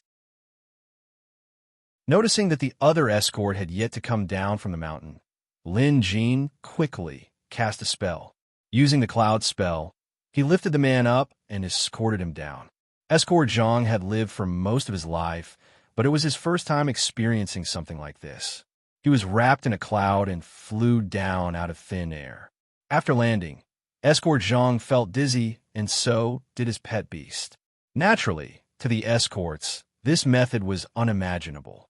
Everyone, the situation just now was unique. Lin Jin acted rashly and offended all of you. Please accept my apologies. Knowing that he was in the wrong, Lin Jin saluted the escorts and apologized. He was refined and courteous, so the escorts didn't know whether they should return the greeting or not. Return the gesture? This man had clearly stolen their goods. How were they supposed to explain this to their superiors? Their reputation would be ruined. Moreover, they would have to pay for it. How much would they have to pay in this situation? Even if they had to pay with everything they had, it wouldn't be enough. Should they not return the gesture? But seeing how polite this man was and how he had already apologized, it wouldn't be appropriate to not return the gesture. More importantly, this man was skilled and resourceful. Sigh. This was tough. In the end, the escorts returned the gesture, but they couldn't say a word. What could they say? What could they say to someone who robbed their escorts? Lin Jin, on the other hand, could tell what the escorts were thinking. He knew he had to show some respect, or else these escorts wouldn't feel at ease. However, Lin Jin didn't bring much silver with him this time. He only had about 10 silvers. Frankly speaking, compared to the large Ganoderma he ate, it wasn't even a drop in the bucket. Moreover, he didn't have anything on him that could compare to that Ganoderma. At that moment, Lin Jin noticed the escort's unconscious pet beasts. There were 9 of them, and 5 of them were ferocious beasts capable of fighting. The other 4 were horses and cows used for transporting goods. Most of the escort's pet beasts were average breeds. The most powerful one was a dock-tail mountain lion at rank 2. However, rank 2 was the beast's limit. With Lin Jin's current beast appraising skills, he could tell at a glance that this mountain lion had suffered from some hidden ailments after years of battling. If it wasn't nurtured properly, it wouldn't live for more than a few years. As for the other escort's pet beasts, they were all rank 1, average and unremarkable. If it weren't for these escorts, Lin Jin's psyche injury wouldn't have been healed by the Ganoderma's medicinal effects. To Lin Jin, this was a significant event. Even if they had only indirectly helped him, Lin Jin had to repay this favor. At this thought, Lin Jin smiled and said to the escorts, "Everyone, I will first help you cleanse your pet beast bodies and evolve them into rank 1 as an apology." Having said that, the great cultivator waved his hand. More than 10 silver needles flew out and pierced each of the 9 pet beasts. For the other rank 1 pet beasts, 1 needle was enough, but for the rank 2 mountain lion, Lin Jin had to use 3 needles. After the acupuncture, the pet beasts immediately woke up and began howling. The escorts couldn't see the needles clearly, but all they could see were the 9 pet beasts howling in unison. It was a shocking and bizarre scene. What's going on? I don't know.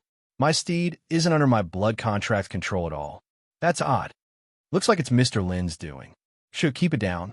The escorts were so anxious that they had completely forgotten what Lin Jin had just said. Escort Zhang was the only one who remained calm. After all, he was experienced, and his blood contract level was slightly higher, so he could tell that his mountain lion was actually jumping in joy. Needless to say, this was a good thing. He wouldn't stop them, nor could he. Quiet down. Escort Zhang got the whispering crowd to quieten down. Then he said, "Didn't you guys hear that Mr. Lin wants to help our pet beasts evolve?" Only then did they come to their senses. I think that's what he said just now. How is that possible? How could it be that easy to evolve a pet beast level? Moreover, my pet beast is just a scalper. When I bought it back then, the seller told me that this scalper has a low bloodline and is a common beast. It's impossible for it to evolve.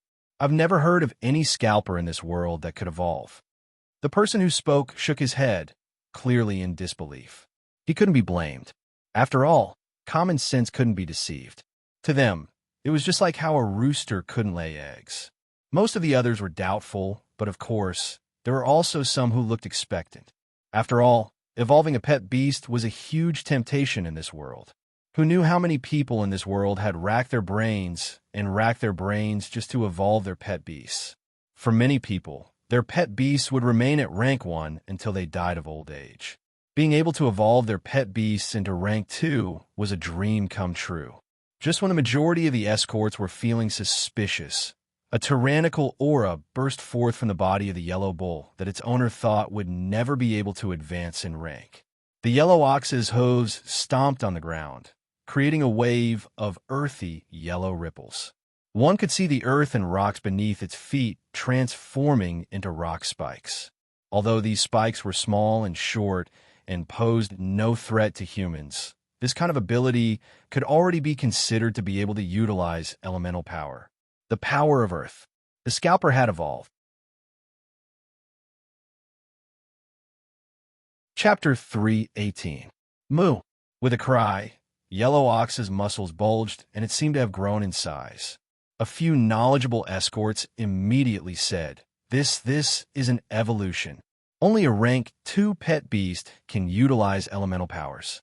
From now on, it can just walk around the field. It really evolved? It can't be wrong. It can't be wrong. The escorts' voices were filled with excitement, while Yellow Ox's owner's heart raced. He couldn't believe it, because he didn't have any hope at all. But now a rooster had really laid an egg in front of him. His worldview was shattered to pieces. He couldn't even compress it. After the extreme shock, he was overjoyed. A pet beast's evolution held great significance in this world. Not only did it mean a rank 2 pet beast, but due to the blood contract, the owner's physique would also improve. Some people said that pet beast evolution could extend the owner's lifespan by 10 years. This wasn't a lie or nonsense. It was the truth. Other than lifespan, the pet beast's lifespan wasn't the only thing that could improve the owner's lifespan. There was also strength. The escort clenched his fists. He could feel his strength increasing by quite a bit. At the thought of his yellow ox evolving to rank 2, he no longer needed to travel far and wide as an escort. He didn't mind earning this hard-earned money. When he returned home in the future, with this rank 2 yellow ox that could control the earth element, what couldn't he do to earn money? When his son got married in the future, he would have the confidence to take care of it. How could he not be happy? Yellow Ox's realm was obviously only the first. Soon, the second pet beast evolved. It was a wolf dog. It was also a beast with an inferior bloodline, a hybrid between a wolf and a dog. These ferocious beasts had average strength, but they were ferocious and loyal. So many ordinary people formed blood contracts with them. Another thing was that these ferocious beasts were intelligent enough to understand what their masters wanted them to do. Normally, they would carry bodyguards with them, which was very useful. However, because they were ferocious beasts with inferior bloodlines, it was almost unimaginable for them to advance to the next level. Although they were not like Yellow Ox, where almost no one had ever seen anyone advance to the next level, it was still rare for a wolf dog like this to advance to the next level.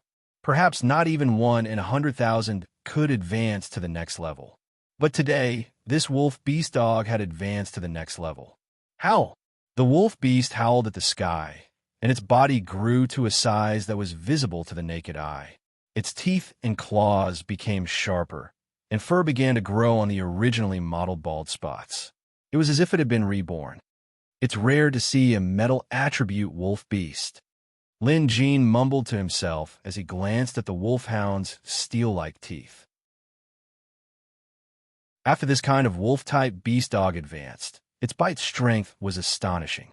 Even if it was a tree, it could bite through it with a few bites. Even some iron weapons were no match for its steel teeth. Lin Jean continued using his current technique. Using the pulse-seeking technique and Xiao Hua's Dharma body's mana, he gave these pet beasts a realm boost.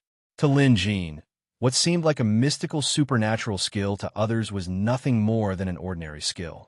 The next to evolve was also a wolfhound, but its element was different. This wolfhound was of the wind element. After advancing to the next realm, the wind around him whistled, and his speed became much faster. Following that, the escort's pet beasts evolved one after another. To these escorts, in just a few minutes today, they had witnessed more pet beasts evolve than they had in the past decades. In the past, they could only feel envious when they saw other people's pet beasts evolve. After all, in this day and age, unless one had a miraculous encounter, the advancement of a pet beast depended on one's background and wealth. With money, one could hire a reputable beast appraiser to help improve their pet beast's strength. Slowly but surely, the pet beast would evolve. Meanwhile, most of the commoners could only watch enviously, fantasizing about the day they could witness their own pet beast evolve.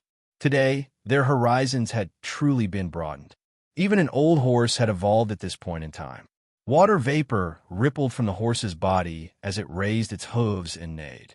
Despite its age, the horse seemed to have become 10 years younger.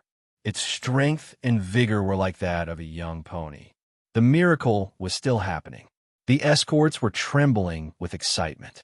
From their initial disbelief, disdain, and suspicion to their current ecstasy and delight, it only took a few moments. The difference was like heaven and earth. Out of the 9 pet beasts, 8 had completed their evolution. The only one that had yet to evolve was Escort Zhang's rank 2 Docktail mountain lion. For a beast appraiser of Lin Jin's level, evolving from rank 1 to rank 2 wasn't a problem at all. Officially, Lin Jin was only a rank 3 beast appraiser. But in reality, based on his own abilities, he should be at least a rank 4 beast appraiser. It wouldn't take much effort for a rank 4 beast appraiser to promote a regular pet beast from rank 1 to rank 2 as well. But who knew that rank 4 beast appraisers were so rare that they only existed in premium countries? An intermediate country, like the Jade Dragon Kingdom, only had rank 3 beast appraisers at most. However, even for a rank 4 beast appraiser, it wasn't easy to help a rank 2 pet beast evolve to rank 3 within a short period of time. It might take some time to nurture and improve its aptitude and potential. But Lin Jin didn't need any of that.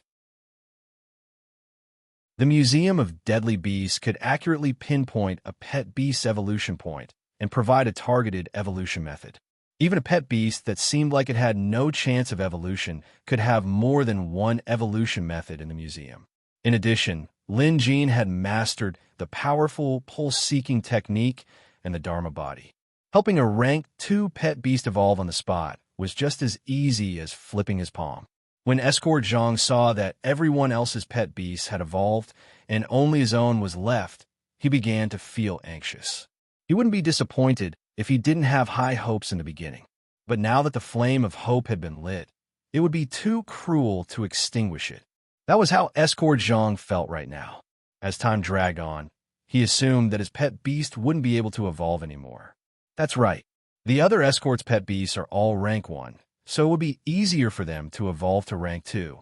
My mountain lion is already rank 2, so it would be 10 times more difficult to evolve it to rank 3, Escort Zhang mused. He also knew that a rank 3 pet beast was truly impressive. Putting everything else aside, just the experts of the major families and even the city lord manor only had rank 3 pet beasts. This was a rumor among the people. A rank 3 pet beast was enough to support a major family. Even as a guest of a major family, one could earn up to 1,000 taels of silver a year. Their lives would be at least 10 times better and their status would be the same. Even a major family wouldn't dare to show disrespect to someone with a rank 3 pet beast. They had to be respectful, and this might be the closest Escort Zhang had ever been in his life. Those things were right in front of him within reach. However, he might not be able to make it through this final push. Just as Escort Zhang was consoling himself over the possibility of failure, a sandstorm burst forth from his mountain lion's body. Chapter 319. A gust of wind whipped up, stirring up a sandstorm. Oddly enough, the sand didn't disperse, so it didn't disturb the people around them, much less Lin Jean. Amidst the sandstorm, the mountain lion size didn't just increase by a single size. It was at least several times larger than its original size. In the past, the mountain lion wasn't that big. It was even smaller than some wolf beasts, let alone a yellow bull. But now, this mountain lion was one size larger than a yellow bull. One could only imagine the immense pressure that came from facing such a gigantic beast. In any case, all the beasts at the scene retreated in fear. Even the escorts were shocked beyond words. Finally, someone came to a realization. Rank 3, it's really rank 3. Only a rank 3 pet beast can control its body like this. I've seen the rank 3 pet beast of a prominent family in Chengjun before, and it was just like this. Back then, he rode on Wanderer, and it was such a majestic sight. One of the escorts said excitedly. It was just like how his pet beast had evolved. It wasn't hard to imagine what everyone else was feeling, let alone Escort Zhang. He had lived for half his life, and other than the birth of his own son, he had never been more excited than now. No, he wasn't even this excited when he was giving birth to his son. Rank 3 pet beast. His mountain lion had really evolved. This can't be real, right? Escort Zhang rubbed his eyes and pinched his arms. Everything proved that this was real. The improvement in physique brought about by the blood contract was also the best proof. After Escort Zhang's ecstasy subsided, he calmed down as he realized something more important. This Mr. Lin had really done what he said he would. He had helped all their pet beasts evolve. What kind of trick was this? At the very least, none of the beast appraisers in Chang County that he came from had this kind of supernatural ability. Escort Zhang had traveled extensively and was knowledgeable enough to know that he had met a true expert today. Hence, he was indifferent to the fact that Lin Jean had robbed him of a medicinal herb. He could only be indifferent. Putting everything else aside, the huge gift they had given them was far more valuable than the Ganoderma, at least in the eyes of Escort Zhang and the others. It was priceless. Escort Zhang immediately took a step forward and bowed at Lin Jean. The entire Reed City's Jean Escort Agency thanks you, Mr. Lin Jean. Thank you, Mr. Lin Jean. The other escorts also came to their senses and bowed respectfully. To them, the evolution of their pet beasts was a huge favor. Perhaps from this moment onward, their titles would change. For their families, parents, and children, life would be different from now on. Lin Jean put away his needles and waved them off. I made myself clear. I'm only helping your pet beasts evolve because I used the Ganoderma you guys used to escort me. You don't have to thank me. Truth be told, Lin Jean didn't like owing favors. That was exactly what he thought, which was why he decided to help the escorts. Of course, to Lin Jean, he no longer owed the escort company anything. However, the escort was only the one who delivered the goods. The one who suffered the real loss was the person who asked for the goods. He still had to clarify this point. If the other party came looking for him in the future, he would know who it was. Hence, Lin Jean asked. This time, Escort Zhang and the others were very respectful, saying whatever was on their minds. The richest family in Reed City, the Qiao family. Lin Jean made a mental note of this name. He knew of Reed City, and it was quite a distance away from Maple City. Since he didn't have an eagle yet, it wouldn't be appropriate for him to make a trip there. Perhaps reading Lin Jin's mind, Escort Zhang, who had just received a huge benefit, volunteered. Appraiser Lin, our GN Escort agency, is involved in this as well. Since we've received so much from Appraiser Lin, I believe the Qiao family won't pursue the matter further if we go back and explain things to them. Lin Ji nodded. That was the best course of action. Of course, he knew that Escort Zhang wouldn't be able to resolve this issue with just a few words. At most, he could just pay a visit to Reed City in a few days' time. What for? Lin Jean believed that if he helped the Wei family's pet beast evolve, they wouldn't pursue the matter of the Ganoderma anymore. All right, I'll have to trouble you then. Escort Zhang. Tell the Wei family that I, Lin Jean, will be paying them a visit in a few days' time, Lin Jean said with a smile. He didn't plan to stay any longer. Too many things had happened tonight, and he had just received some benefits. He had to return to cultivate and digest them. Having said that, Lin Jean flew away in a flash. Lin Jin could still soar through the clouds for a short period of time. To the escorts, this feat was no different from that of a legendary deity. Even after Lin Jin left, the escorts had yet to recover from the joy of their pet beast's evolution. Even Escort Zhang was beaming from ear to ear. Consider this a blessing in disguise. Since we're only short of one item, let's continue. Escort Su, take your men and continue with the escort to the royal capital. I believe that after everyone's pet beasts evolve, the journey will be shorter.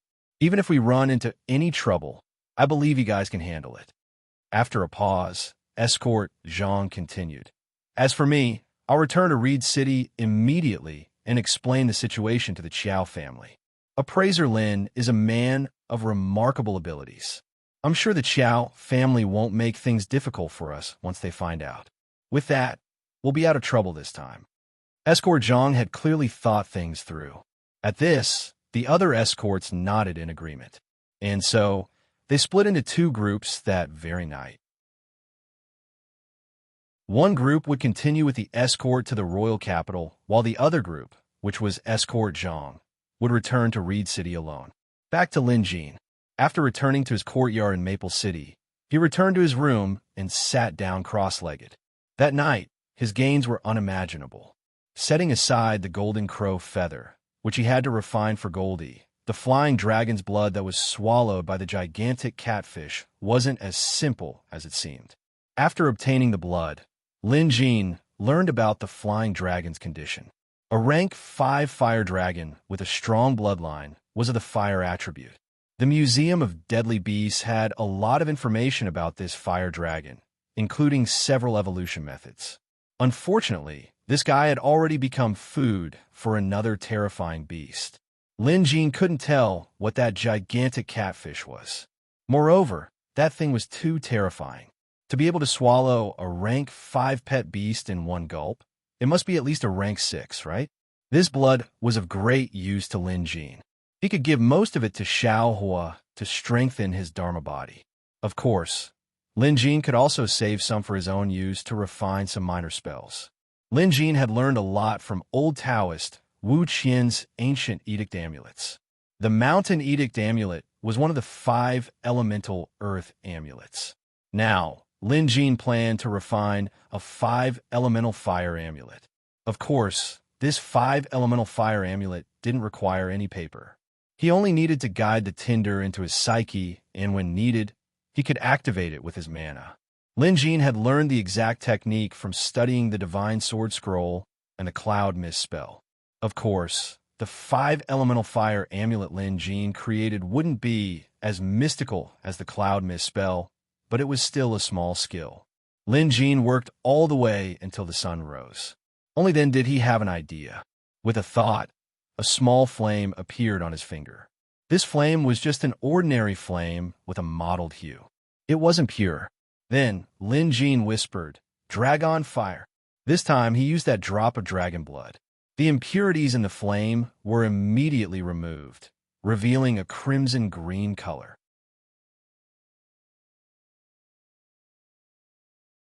Chapter 320. Lin Jin's dragon fire was starting to take shape. Not only could this fire be used to attack enemies, but it was also useful in pelletization.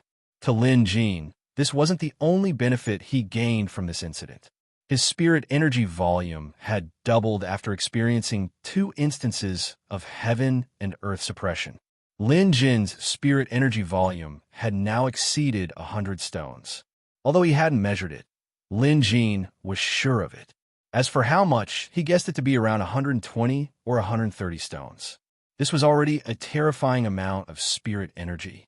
Lin Jin didn't know about other places, but in Maple City's Friar Association, whether it was a student or a mentor, even someone like Yujo, they probably didn't have as much spirit energy as he did now. Only with this amount of spirit energy could Lin Jin emulate the ancient cultivators and store a fire amulet in his mind. Then, Lin Jin took out the golden crow's feather. Mystical golden crow, rank 7. Pure fire attribute. At this moment, the golden crow's attributes were recorded in the Museum of Deadly Beasts. It was different from Goldie, which only had a bit of its bloodline. This was the real golden crow. Almost at the same time, Lin Jean heard the chime of a bell coming from the museum. More than 300 rare beasts have been appraised. Rewarded Beast Energy Formation, Volume 4. Lin Jean smiled at this. There was finally one. This Beast Energy Formation was easy to obtain in the beginning, but it only got harder as he progressed. Lin Jean had been waiting for this Volume 4 for a very long time, but he didn't expect it to come along today. Good things kept coming one after another. Lin Jean immediately summoned Shang'er and had her capture Goldie. In this yard, other than Lin Jean, only Shang'er had the ability to capture Goldie whenever and wherever she wanted. As for when Shang'er subdued Goldie, Lin Jean had no idea. Perhaps it was while he was in the royal capital. During this time, Shang'er must have used some tricks to manage this household. Master Lin, I've captured Goldie. Shang'er bowed at Lin Jean with Goldie in her arms. Lin Jean nodded. Sit down. Shang'er put Goldie down and sat down quietly. Little Ro, I'll recite the 4th chapter of the Beast Energy Training Formula for you.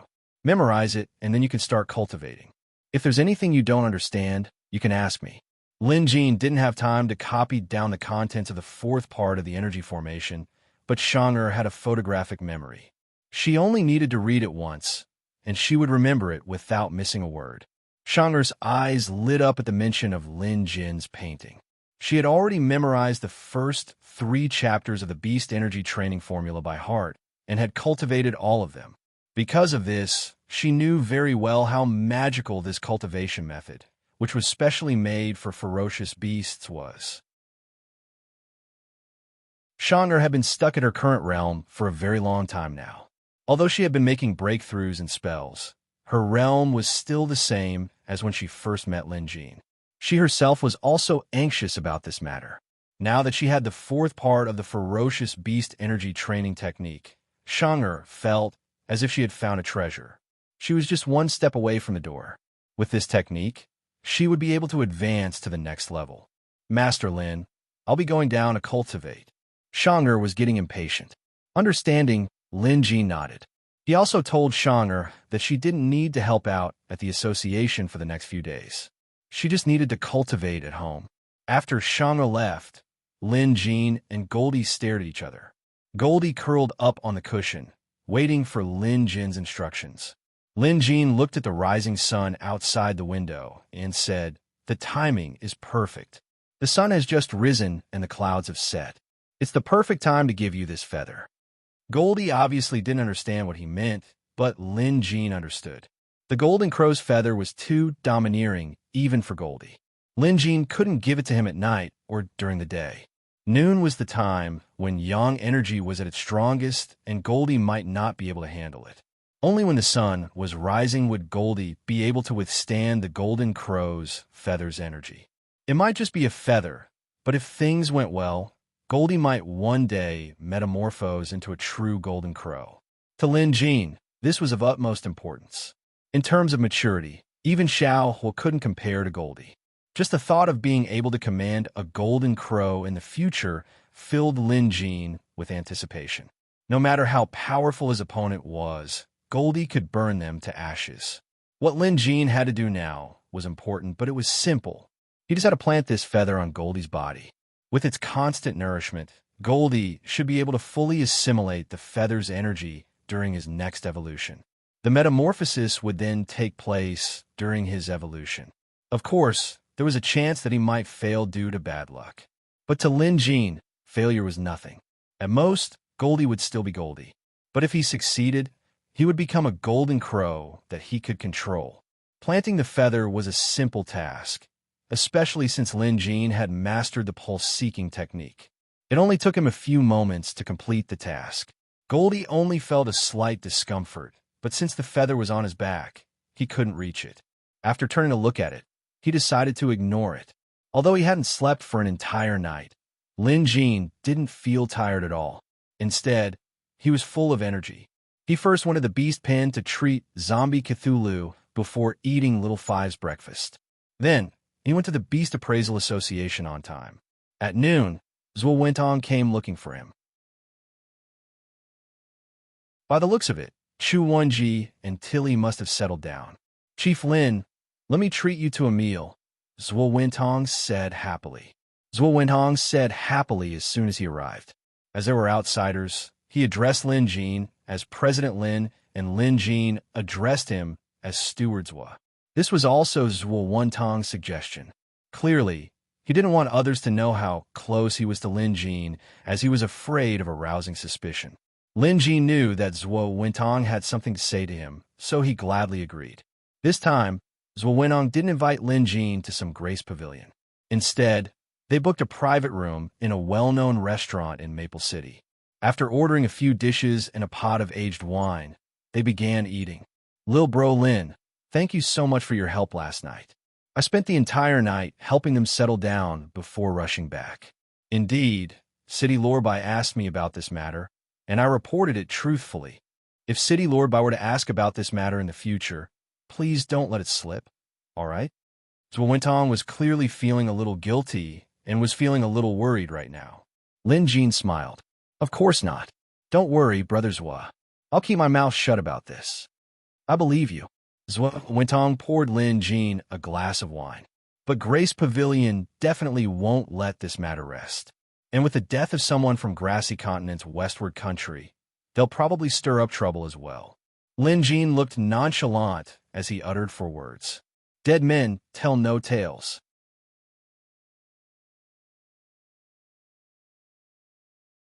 Chapter 321. That was right. Dead men told no tales. Zhuo Wintong pondered for a moment. That was the case. The only ones who knew about this were himself, Lin Jin, Chu Wenji, Tilly, and that leopard monster. He and Lin Jin would never speak of this. As for that leopard monster, he had been scared out of his wits by Lin Jin. As long as the leopard monster wasn't captured, no one would ever find out. If that happened, the power behind Grace Pavilion would go after Westward Country, and Westward Country would definitely investigate the matter. However, they would never be able to trace the matter back to Lin Jin. But we still have to be careful.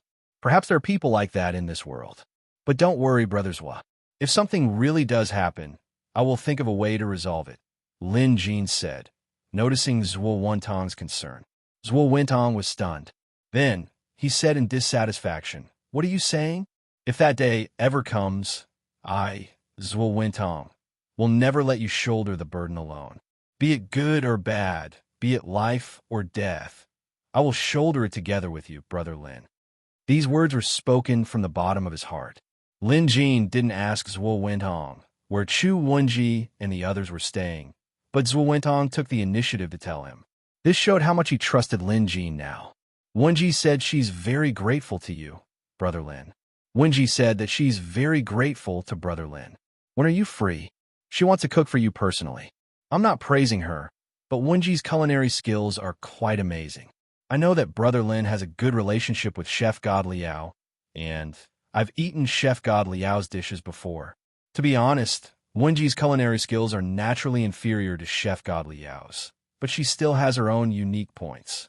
Zhuo Wintong suddenly said. Lin Jin nodded. Since the man had invited him with such sincerity, it wouldn't be appropriate to turn him down. Moreover, Lin Jin wanted to meet Tilly. Some things had to be prepared for a rainy day. Westward Country might come looking for trouble in the future.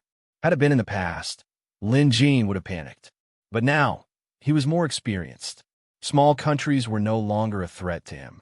Anyone in the visitation hall could challenge a small country on their own. As for intermediate kingdoms, they were a little troublesome in the past. But after the incident with Snake Country, Lin Jin realized that intermediate kingdoms were just SOSO. As long as he was strong enough, he could at least intimidate an intermediate country so that they wouldn't dare to provoke him. Wasn't this how he killed the old dragon in the capital? Under the threat of Curator, the Emperor of J-Dragon Kingdom could only express goodwill and not offend him. However, the Grassy Continent's Western Region Kingdom was a top-tier country, so this was rather troublesome. Premium countries were guarded by rank 5 beasts, and there were usually more than one of them. Lin Jin knew how powerful rank 5 beasts were. Take the old dragon at J-Dragon City, for example. Although he was also a rank 5 beast, he had an unmentionable illness that reduced his strength. A true rank 5 beast was much stronger than the old dragon. It was also because of this that Lin Jin was able to kill the old dragon and use its blood to condense a Dharma body for Xiaohua. Meanwhile, even after attaining the Yin-Yang Dharma body, Xiaohua still didn't evolve into a rank 5 pet beast. From this, one could tell how powerful a rank 5 pet beast was. If Western Region Kingdom came after him and he didn't know anything, he would be at a loss. Hence, Lin Jin decided to find Tilly to understand the situation. The meal was a delightful one. After the meal was over, Lin Jin and Zhua went on bade farewell at the entrance. One returned to the City Lord Manor, while the other returned to the Beast Appraisal Association. Today was a peaceful day. Lin Jin was appraising beasts seriously. No matter what kind of pet beast it was, he would write the evaluation report seriously without the slightest negligence or half-heartedness. Relatively speaking, his position as chief was relatively easy. Of course, it was impossible for the Beast Appraisal Association to not have other matters to attend to. However, Lin Jin wasn't good at this, so he left the tedious administrative work to Jia Qian. After a period of training, Jia Qian's beast appraisal skills had reached the standard of a rank 1 beast appraiser. Jia Qian had a solid foundation to begin with, and with Lin Jin's guidance, it was only natural for her to improve so quickly. Among his apprentices, Jia Qian was the only one who was adept at managing the association's affairs. Lin Jin could even tell that she was no less capable than Tan Lin. She was much stronger than Wang Ji. With this, Lin Jin could save himself a lot of trouble. He could be at ease as a hands-off boss. Perhaps to Lin Jin, his position as chief was only temporary. To him, this position was only for emergencies, and he wouldn't be able to hold it for long. Master Lin.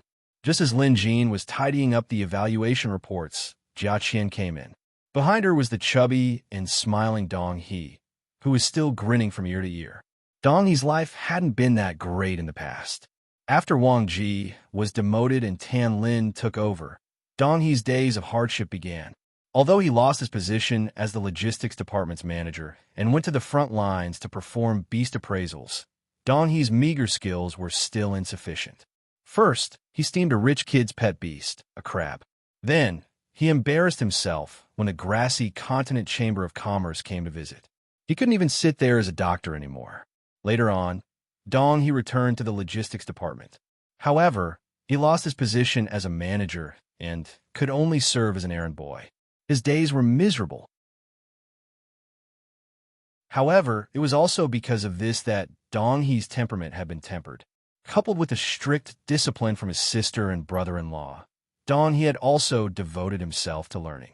Compared to before, Dong He had changed a lot. Master Lin, the logistics department, has sent over the corresponding quota for this month. It includes pills, spirit stones, and beast appraisal talismans. Jia Qian said respectfully. Jia Qian said respectfully. Behind her, Dong He hurried forward, carrying a big box. Clearly, these things were all inside. In the past, Lin Jin would have needed these items. But now, whether it was beast appraising or treating, he rarely had to use them. But since he had them, why wouldn't he? Moreover, even if Lin Jin didn't need them here at the association, he would still need them when he got back. After all, he still had zombie Cthulhu at home. Put it aside, Lin Jin suddenly said. Dong He immediately hurried over and carefully placed a box on the table. Then, he stood aside respectfully. Lin Jin recognized him. Back then, Dong He had made things difficult for Lin Jin many times. Fortunately, Lin Jin didn't hold a grudge against him. Moreover, those incidents weren't that big of a deal. Put it down and leave, Jia Qian said to Dong He. Jia Qian said to Dong He. However, the latter hesitated for a moment and didn't move. Instead, he mustered up his courage and knelt before Lin Jin. Chief Lin, please be magnanimous and spare me this once. I really can't take it anymore, Dong He said as he cowed out. Lin Jin was dumbfounded while Jia Qian jumped in fright. Dong He, what the hell are you doing? Jia Qian was aware of Dong He's previous actions. She frowned and was about to step forward when Lin Jin waved his hand. Let him explain.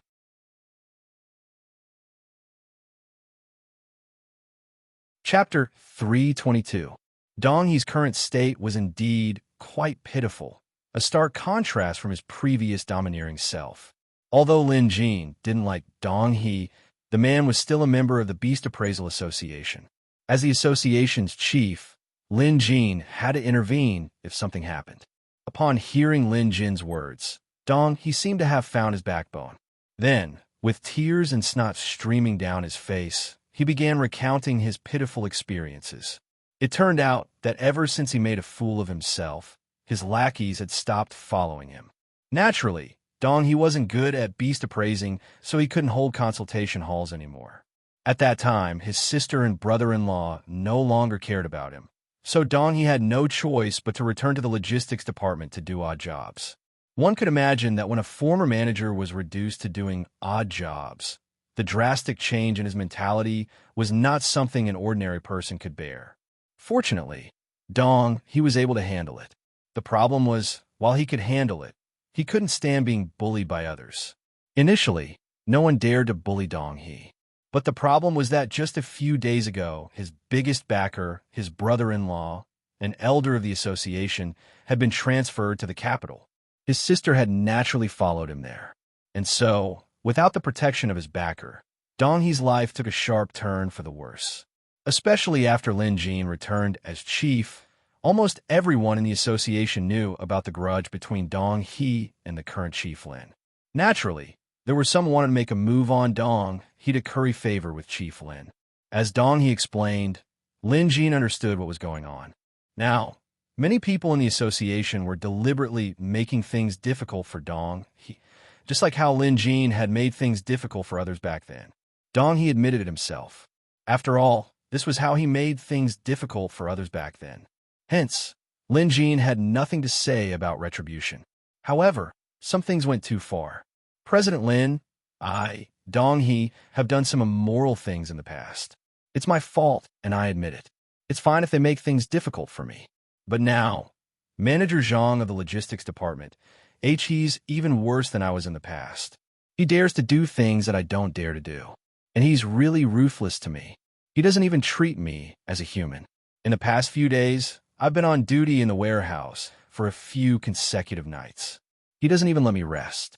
I've lost weight. Dong He had a wronged expression on his face. Lin Jin glanced at Dong He. Truth be told, the kid had indeed lost a lot of weight. He must have suffered quite a bit. Of course, if it was just someone giving him a hard time, Lin Jin wouldn't care. However, what Dong He said earlier was that the current logistics manager seemed to have done something that violated the rules. Lin Jin had Dong He explain. Dong He hurriedly spat out everything. For example, Steward Zhang had used his position to secretly steal a huge amount of resources from the association. Not only that, he had also secretly used his position to plant some outsiders into the association. According to Dong He, the ones who bullied him the most were this group of people. Why didn't anyone else discover this? Lin Jin asked Dong He. As the guild leader, if what Dong He said was true, he would have to do something about it. Moreover, if he did not handle the matter well, he might even have to bear the consequences. It went without saying that Lin Jin valued it highly. Just as he wondered, if Steward Zhang was so brazen, why didn't anyone else notice? Why did Dong He have to come here and report him? Dong He was smart enough to pick up on Lin Jin's suspicion. He patted his chest and said, Chief Lin, Dong He, wouldn't dare to spout nonsense about something like this.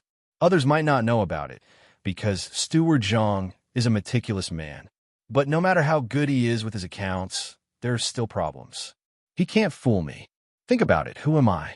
I've been a logistics manager for many years. I know better than anyone what's in that place. Nothing can hide from me. It's also because of this that the one surnamed Zhang is deliberately targeting me. He wants to force me away, because once I leave, no one will be able to find out what he did. Dong He said these words with great confidence. Lin Jin glanced at Jia Qian. The latter was frowning in deep thought. Noticing Lin Jin's gaze, Jia Qian knew what he was thinking, so she nodded. Lin Jin knew what she meant. She nodded, not because Dong He was telling the truth, but because this matter might be as Dong He said. After all, No matter how stupid Dong he had been working in the logistics department for so long. He must know something fishy about this. Therefore, this matter should really be investigated. All right, I got it. Is there anything else you want to say? Lin Jin asked. Dong He shook his head. Chief Lin, I know you don't like me, but Dong He, have turned over a new leaf. Really, everything I've said is the truth. I wouldn't dare to lie to you in the slightest. Okay, you may leave now. Lin Jin waved his hand. Not daring to say anything else, Dong He quickly retreated. After Dong He left, Lin Jin turned to Jia Qian. You've been in charge of the association's affairs for the past 2 days. Tell me about it, Lin Jin asked. Jia Qian immediately told him everything she knew. The current logistics manager is called Zhang Yudu. He's also an old man who became an apprentice more than a decade ago. I heard that he has sat in the hall before, but due to a minor incident, he lost his qualification. Since then, he has been doing odd jobs in the logistics department. After Dong He got into trouble, he volunteered to take over and became the manager. Master Lin, you know how unconventional Chief Tan is when it comes to hiring people. After hearing Jia Qian's explanation, Lin Jin finally understood her point of view. She clearly didn't think highly of Zhang Yudu. This man probably had a bad reputation in the past. But because Tan Lin came from the royal capital back then, she wasn't familiar with the situation here. Moreover, Zhang Yudu was good at performing, so Tan Lin promoted him. I also heard that Zhang Yudu treated himself as one of President Tan's people to the outside world. It is said that wherever he went, he would say that, and every 3 sentences that came out of his mouth were always about President Tan. At Jia Qian's words, Lin Jin couldn't help but laugh out loud. Tan Lin probably didn't know about this. If she did, based on her personality, she wouldn't just sit back and do nothing. She would most likely teach Zhang Yudu a lesson. However, from a certain perspective, Zhang Yudu was indeed talent. To be able to borrow Tan Lin's strength was impressive. Go and investigate. I'm not good at handling the association's internal affairs, Lin Jin said to Jia Qian. Jia Qian shuddered in disbelief. After all, when Lin Jin asked her to handle the association's affairs, she assumed it was because he was too busy. Moreover, she only had to handle daily affairs where she only had to report to Chief Lin Jin. But this time, they were investigating a logistics manager. This kind of thing was usually done by the president who had real power. To think that Lin Jin was willing to delegate such authority. Soon, Jia Qian came to a realization. She knew that she had been overthinking things.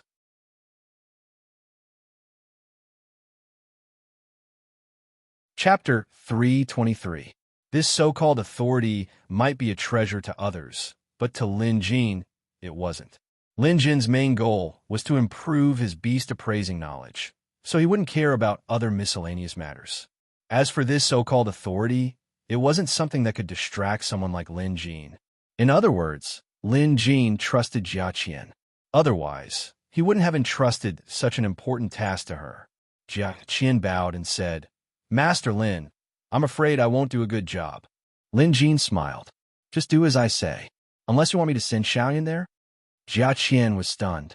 She recalled Lu Xiaoyun's fiery temper. If she were to go, who knew what kind of trouble she would cause? She covered her mouth and chuckled. Jia Qian understands. I will definitely get to the bottom of this matter, Master Lin. Having said that, Jia Qian bowed and retreated. She was now extremely respectful and loyal to Lin Jin. Lin Jin could tell that too.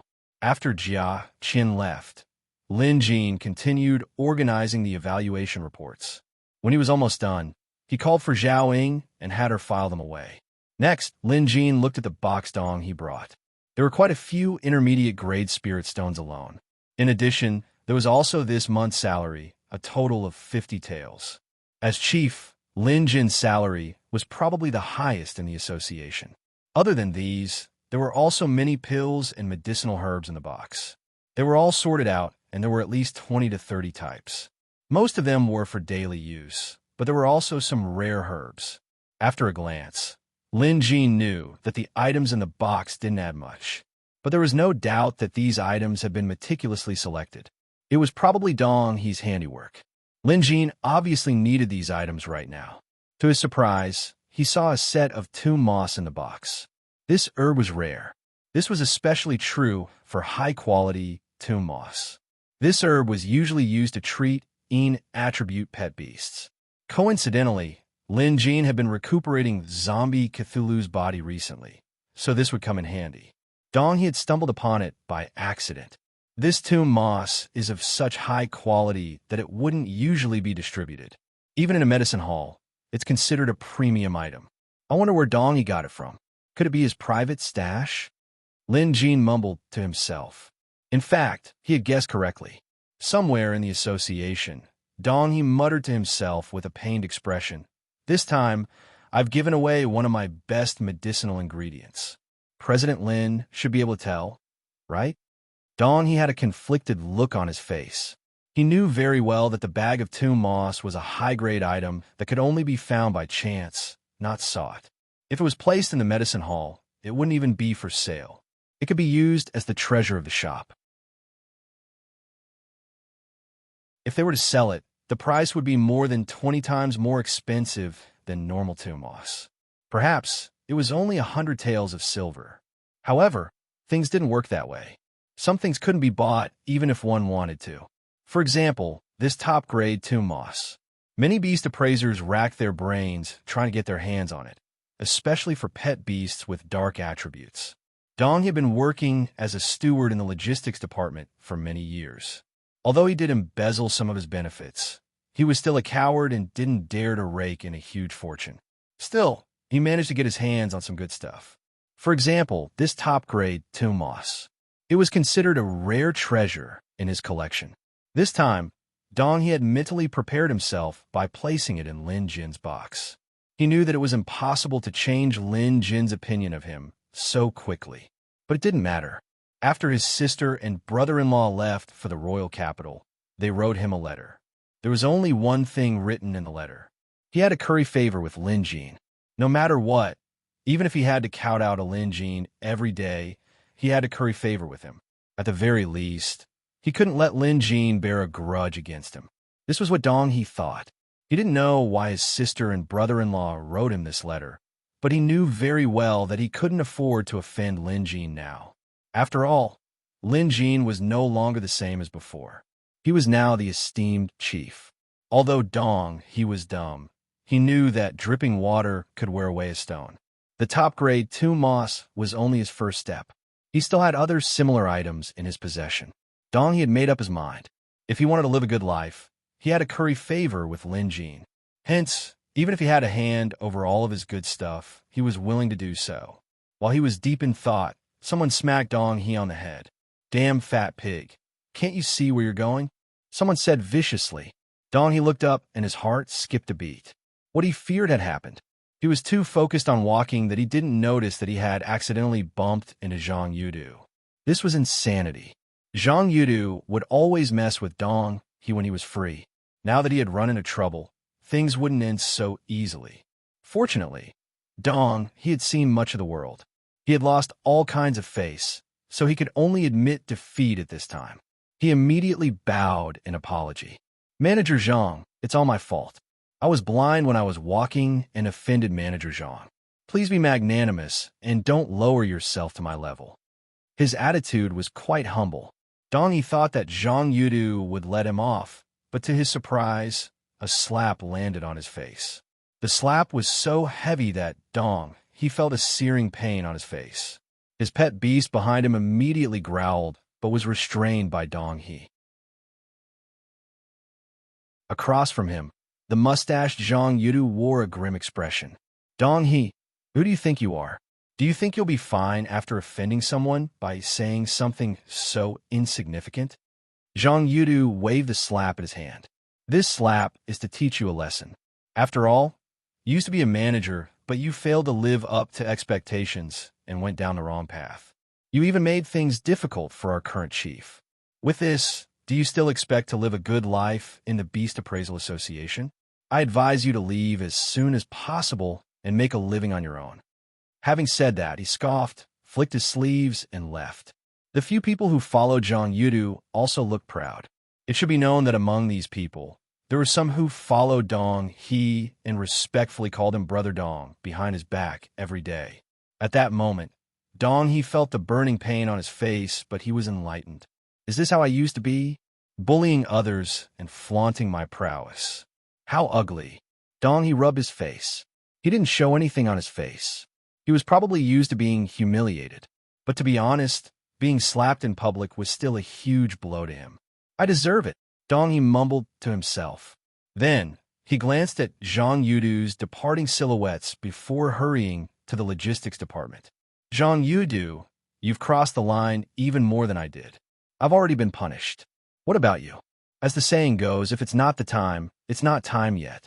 I'll see you when you're done.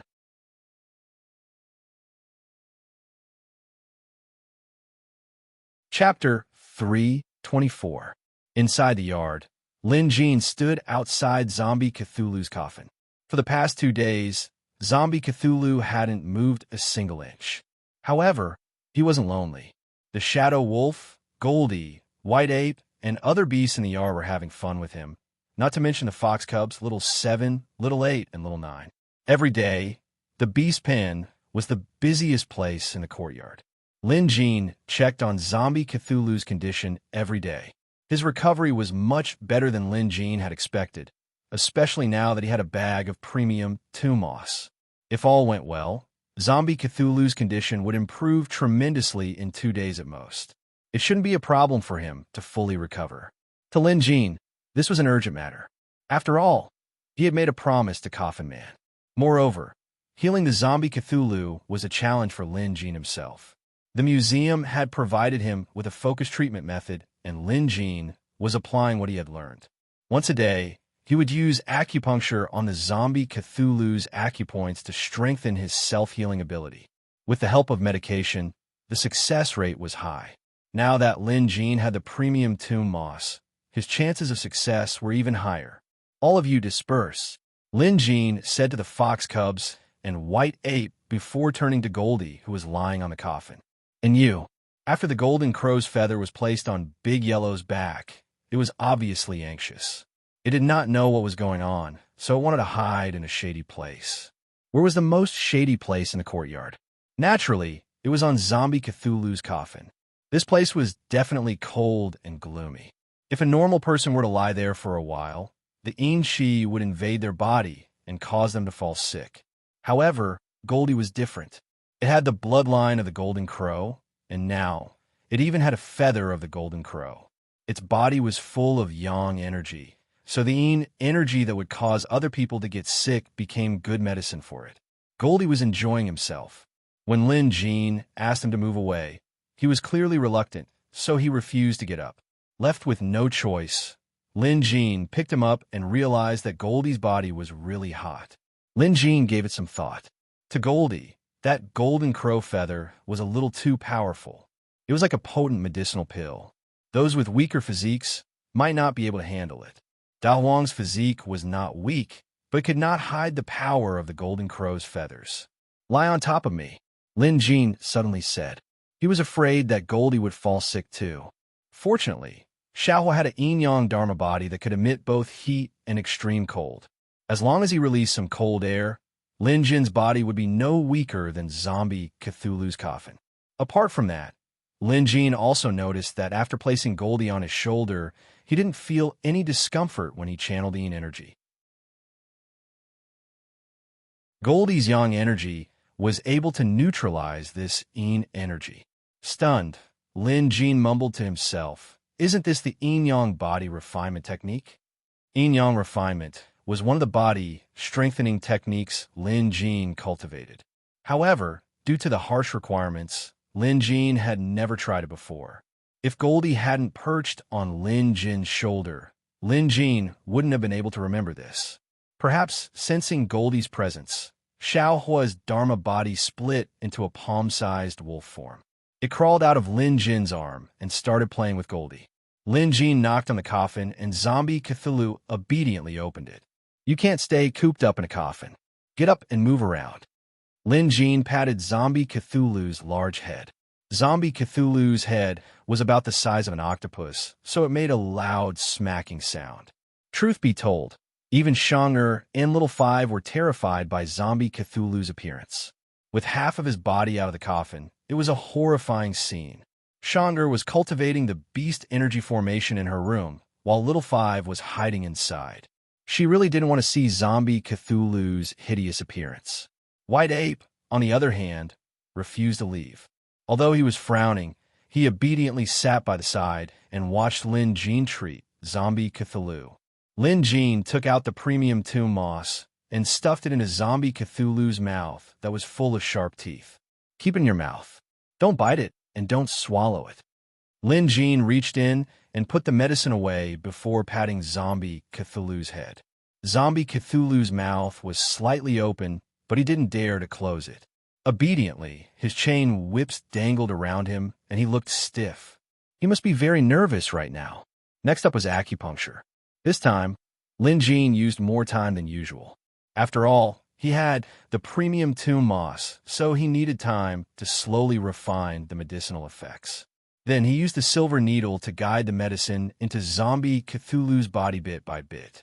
The process took longer than Lin Jean had estimated, because he realized that the premium tomb moss and zombie Cthulhu had produced another unique effect. All in all, it was a good thing. Since Lin Jean hadn't shown up for so long, someone must have come looking for him. It was Lu Xiaoyan.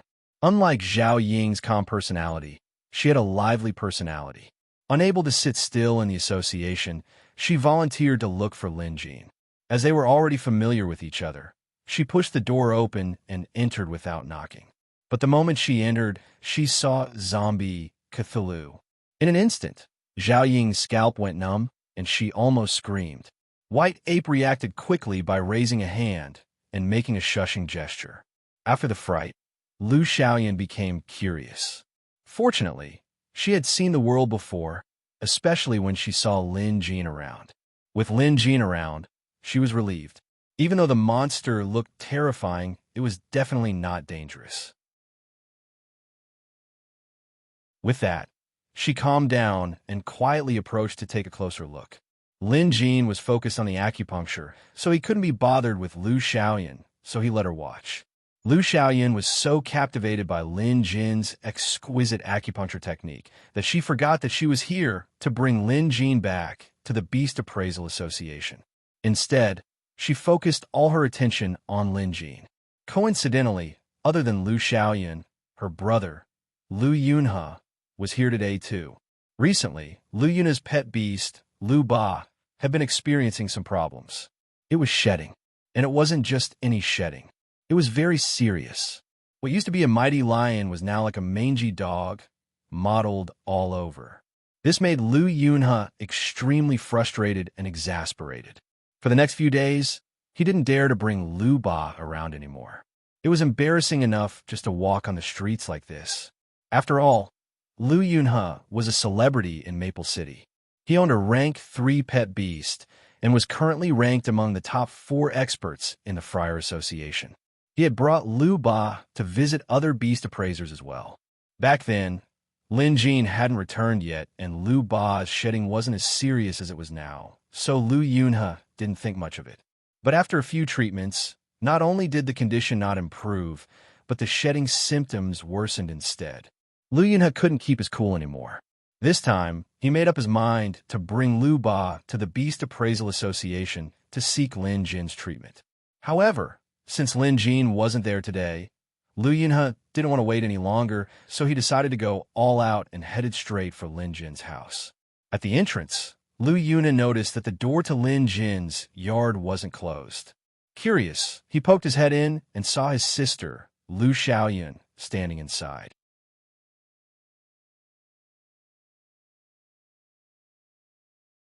Chapter 325. Little sister, so you're here too. Lu Yunhe smiled as he walked in. As soon as he entered, he saw zombie Cthulhu. Lu Yunhe trembled in fear, and Lu Ba, who had been acting all high and mighty, immediately shrank back behind Lu Yunhe. Sure. Lu Xiaoyan hurriedly gestured at her brother to not disturb Lin Jean. Lu Yunhe nodded. The current scene was extremely strange. Of course, the main reason was because of the thing in the coffin. Lu Yunhe felt that he had seen many things, but he had never seen such a ferocious beast. It was simply too terrifying. Look at how scared the Lu Ba is. Lu Yunhe looked at the Lu Ba by his feet and shook his head repeatedly. Recently, Lu Ba had not only been shedding his fur, but he had also become a lot more timid. This was really quite vexing for him. At this time, Lu Xiaoyan also saw Lu Ba, who had lost a lot of hair. Her eyes widened and she whispered, "Brother, what's wrong with Lu Ba?" Lu Yunhe had not told Lu Xiaoyan about Lu Ba shedding his hair, mainly because he did not want to embarrass himself. Even if it was just a consultation, Lu Yunhe had found someone he was familiar with to keep it a secret. It was just that recently, he really couldn't take it anymore, so he was anxious. "Don't mention it. I came to find Brother Lin." Lu Yunhe was helpless. Lu Xiaoyan frowned. "Why didn't you find me? No matter what, I'm still an apprentice beast appraiser. I can cure Lu Ba of a minor problem like hair loss in a matter of minutes." Previously, Lu Yunhe was too embarrassed to trouble his sister. The main reason was that he was also afraid of losing face. However, Lu Xiaoyan was clearly a little angry. Lu Yunhe could only whisper, "Then Xiaoyan, take a look and see what's wrong with her." "I'm not looking. You don't even trust your sister." "I'm not looking for trouble." Lu Xiaoyan was throwing a tantrum. Lu Yunhe was about to retort when Lin Jin said, "Brother Yunhe, bring Lu Ba over. Let me take a look." It turned out that while they were talking, Lin Jin had finished treating zombie Cthulhu. This time, the effect was excellent, and the process was very smooth. Zombie Cthulhu had completely broken away from the coffin made of Een locust wood and did not need the nourishment of Een Chi. Moreover, his old injuries had also been healed. Of course, the illness was gone like spinning silk. If he wanted to truly recover, he still needed a period of time to recuperate. However, the major problem was already gone. In fact, Lin Jin didn't even need to perform acupuncture on zombie Cthulhu every day. He could just let the creature recuperate on its own. "The next time I visit the visitation hall, I'll have Ghost Child inform Coffin Man to pick up zombie Cthulhu," Lin Jin muttered inwardly. As for Lu Xiaoyan and Lu Yunhe, Lin Jin had noticed them earlier. Lu Ba's bald appearance didn't escape Lin Jin's notice either. Hearing Lin Jin's words, Lu Yunhe hurriedly brought Lu Ba over. Lu Ba clearly recognized Lin Jin, so he hurried over obediently. After all, it was Lin Jin who helped it evolve last time. After a quick glance, Lin Jin asked, "Brother Yunhe, have you fed Lu Ba any pills?" "Medicinal pills?" Lu Yunhe stared blankly at first, then thought for a moment and shook his head. "No." Clearly, Lu Yunhe was very certain. Lin Jin nodded and asked, "Then, have you ever had a grudge with someone?" This time, Lu Yunhe thought for a moment and said, "A few days ago, there was a wandering pharmacist who saw Lu Ba on the street and insisted on stopping me. He wanted to take a look at Lu Ba. How could I trust a wandering pharmacist? Naturally, I didn't give him any face and scolded him on the street. Does that count?" "That's right." Lin Jin nodded. Without hiding anything, he pointed at a spot below Lu Ba's neck. Then, a needle flew out from his hand and pierced through something. There was a ripping sound, and a black beetle the size of a fingernail fell out. There was a needle on the black beetle's body. But even so, the beetle wasn't dead yet. It was still struggling, trying to escape. "Unorthodox," Lin Jin suddenly exclaimed. With a point of his finger, a ball of flame appeared out of thin air and burned the black beetle. The flames were so hot that in the blink of an eye, the black beetle was incinerated into nothingness. Perhaps it was an illusion, but everyone present, including Lu Yunhe and Lu Xiaoyan, seemed to hear a person scream the moment the black beetle was burned to death. After the black beetle was burned to ashes, Lin Jin retracted his dragon fire. All of this happened in the blink of an eye. Lu Yunhe and Lu Xiaoyan were dumbfounded, especially Lu Yunhe. He clearly saw that the black beetle came from Lu Ba. "Brother Lin, what the hell is that?" Lu Yunhe stuttered. He could tell that the black beetle was up to no good. "Sorcery." Lin Jin didn't hide it. In the beast appraiser industry, there were good and evil. This was no secret in the industry. When Lu Yunhe mentioned that he had a conflict with that wandering herbalist, Lin Jin knew that this was most likely a spell cast by that wandering herbalist. Strictly speaking, that wandering pharmacist was also a beast appraiser. His spell could only be used on pet beasts. That black beetle was one of Lu Yun's techniques. When it was used, no one would be able to sense it. Furthermore, Lu Yunhe and Lu Ba were all careless people who didn't pay attention to the details.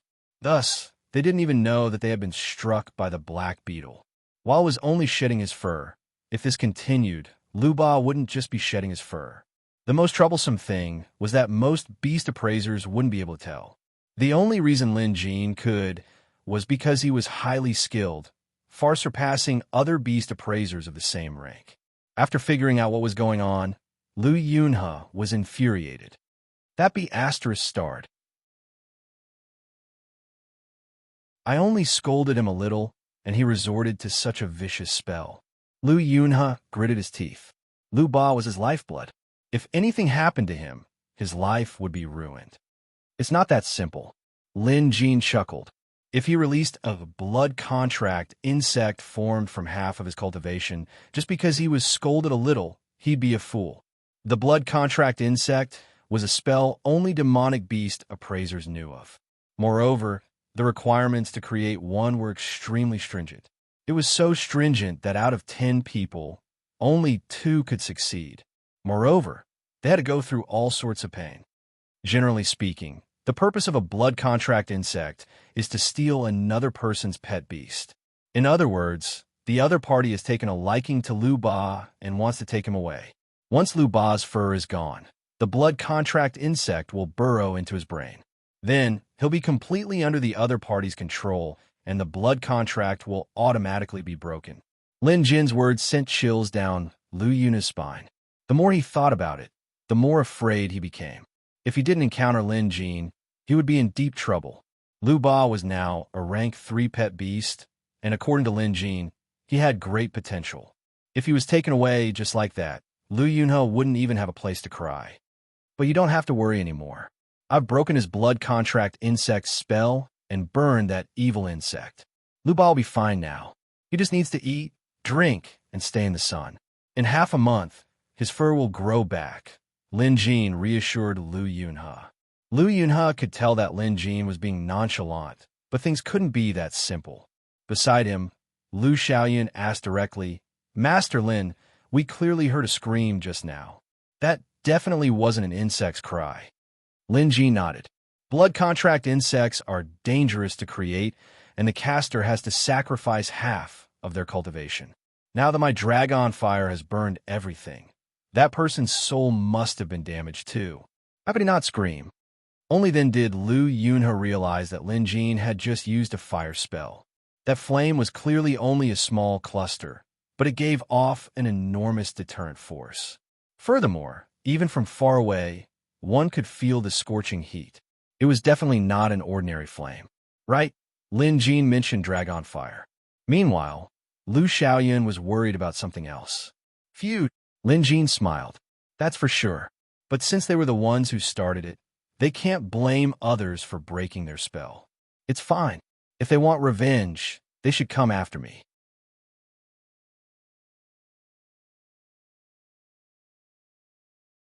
Chapter 326.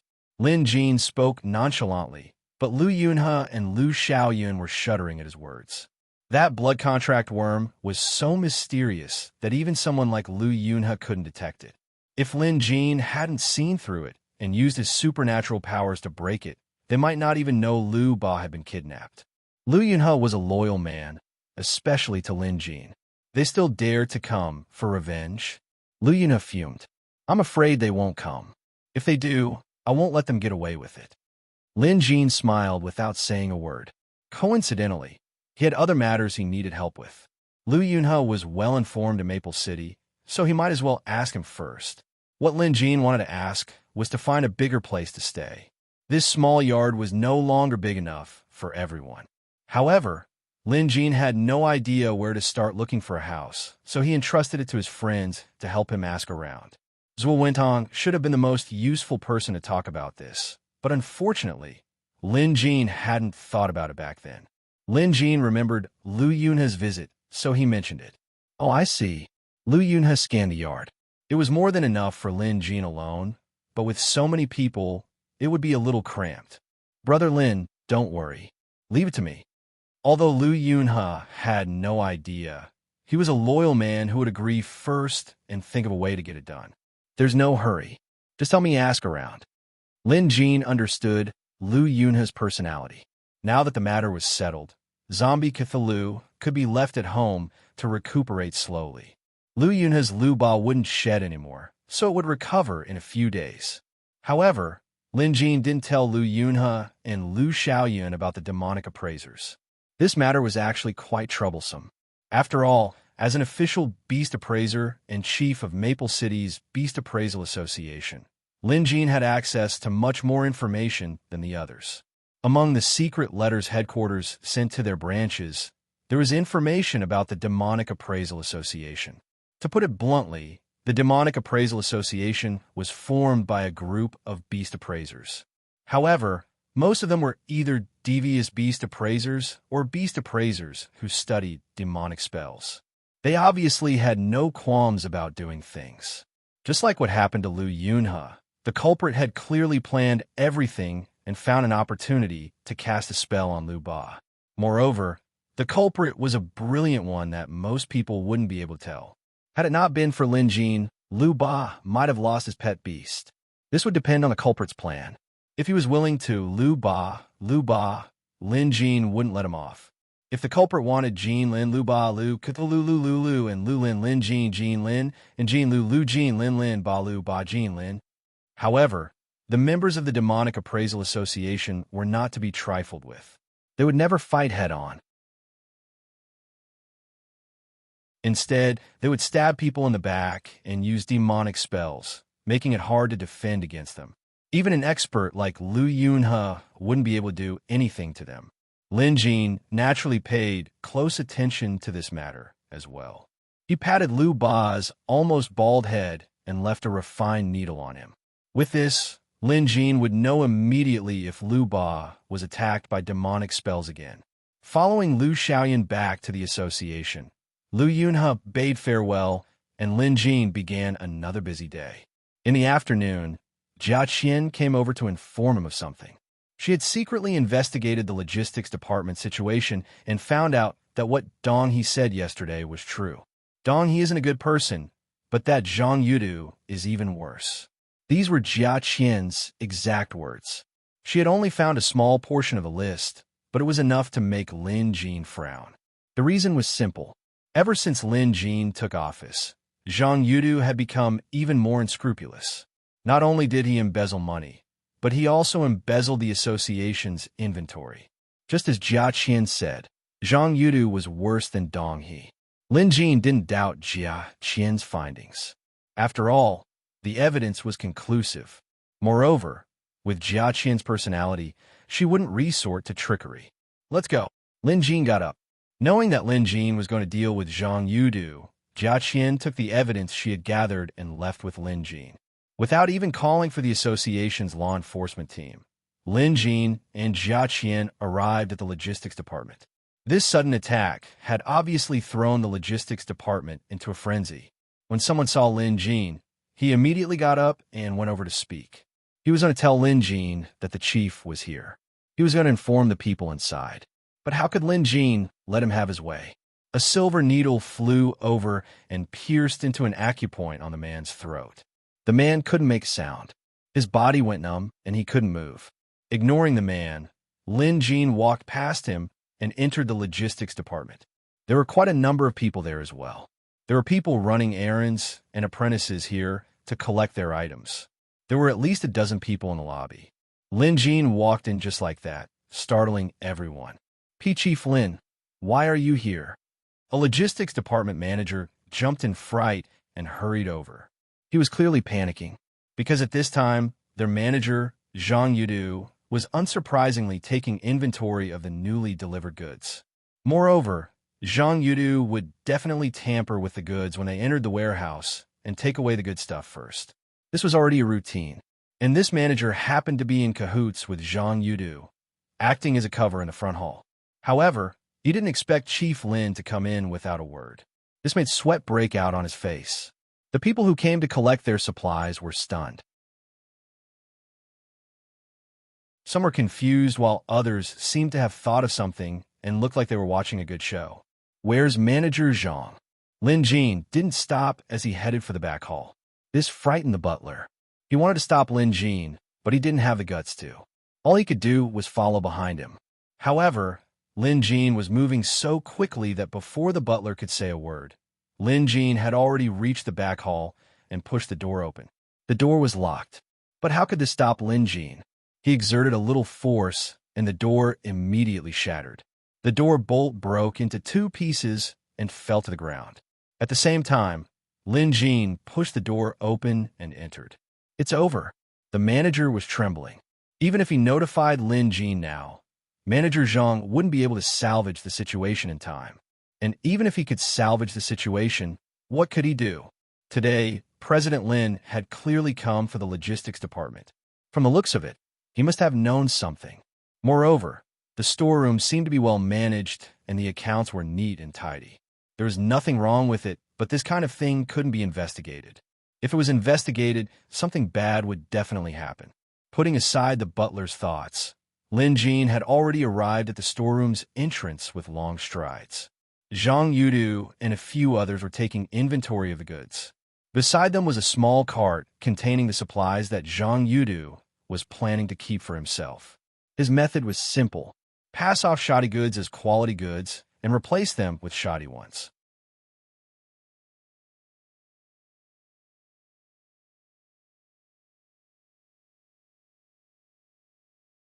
At this moment, a person ran into the small courtyard. "Brother Dong, good news, good news!" the man shouted excitedly. When Dong He heard this, his heart skipped a beat. His face was filled with anticipation. What's wrong? What happened? Dong He stood up and shook off the feces on his hands. The messenger was one of the few people Dong He had in the logistics department. Dong He had given him some benefits on a daily basis, which was why he was able to maintain a friend like him. The messenger's role was to pass on some information to Dong He during critical moments. This time, the man was extra attentive. Previously, the other party had addressed him as Dong He. For him to suddenly call him Brother Dong, there must be something wrong. Could it be? Dong He thought of a possibility and got a little excited. Soon, he found out what had happened. President Lin had suddenly come to the logistics department in the back hall and had caught Zhang Yudu off guard. At that time, Zhang Yudu was collecting benefits when President Lin went straight in. He was so shocked that he couldn't even speak, the man said excitedly.